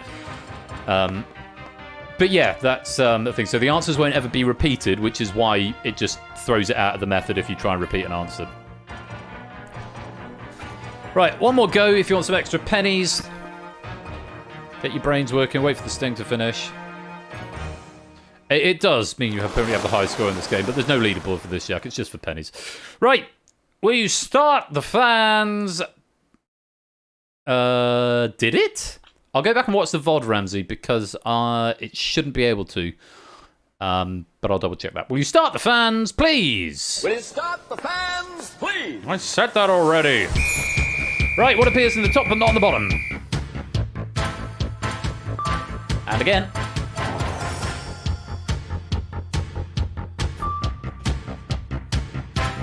PSVY, what's next? And what's in the top but not on the bottom? Incidentally, usually I wouldn't play this 3 times in one night. And another what's in the top but not on the bottom? GCYU, what's next? 15 minus 12 minus 2. What's in the top but not on the bottom? KGCY, what's next? 6 minus 5 plus 1. Minus 17 plus 10 plus 11.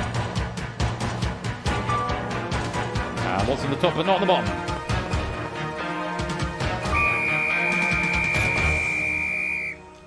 Shake's managing to get 12. Lewis managing to get 12. Innes managing to get 12. F's in the top but not on the bottom. H is in the top but not on the bottom, so FH. PSVYB. K is next. Then P. I think I need to speed these answer reveals up slightly. Maybe it's just because we've done it 3 times. GCYUQ. 15 minus 12 minus 2 gives you 1. Z is in the top but not in the bottom. KGCY. Oh, I think that's the second U. That might be the second U. Let me check the chat. 2 was the next one. P, Q. Oh, no, maybe not. 2, 4, J. I'm not sure there were any repeats there, but... Matt the Sprat was the closest with 123, just 10 away. 50 bonus pennies awarded to Matt, and data's been updated on the drive.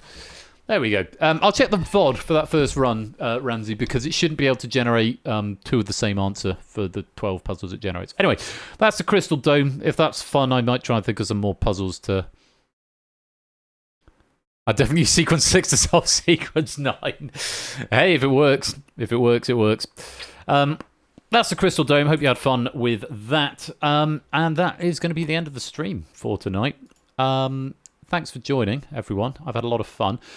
What's coming up? Topper's not back yet. I think I'm what's on next. And it's going to be on Tuesday. We've got Crossfire, Danger Zone, and Spotlight. Crossfire has been written for us by We Like Shapes, Danger Zone by Zeus, and Spotlight by a little bit of everyone. So hope you'll come and join us for that on Tuesday. Bash, have you updated your stream schedule yet? You have not. Bash is doing stuff next week on Wednesday. And it's likely to be... He's approaching his 4-year anniversary, so do go give him a follow, because there's going to be lots of things going on. If you're just here on the... Oh, yes, Matt's going to be here on Thursday. Do go give him a follow as well. He's taking up residence on that Thursday slot. I think Topper was planning to as well, possibly. So I don't know if that's going to cause some arguments a little way down the line. I'll let you two scrum that out. But Matt's going to be back on Thursday with some stuff.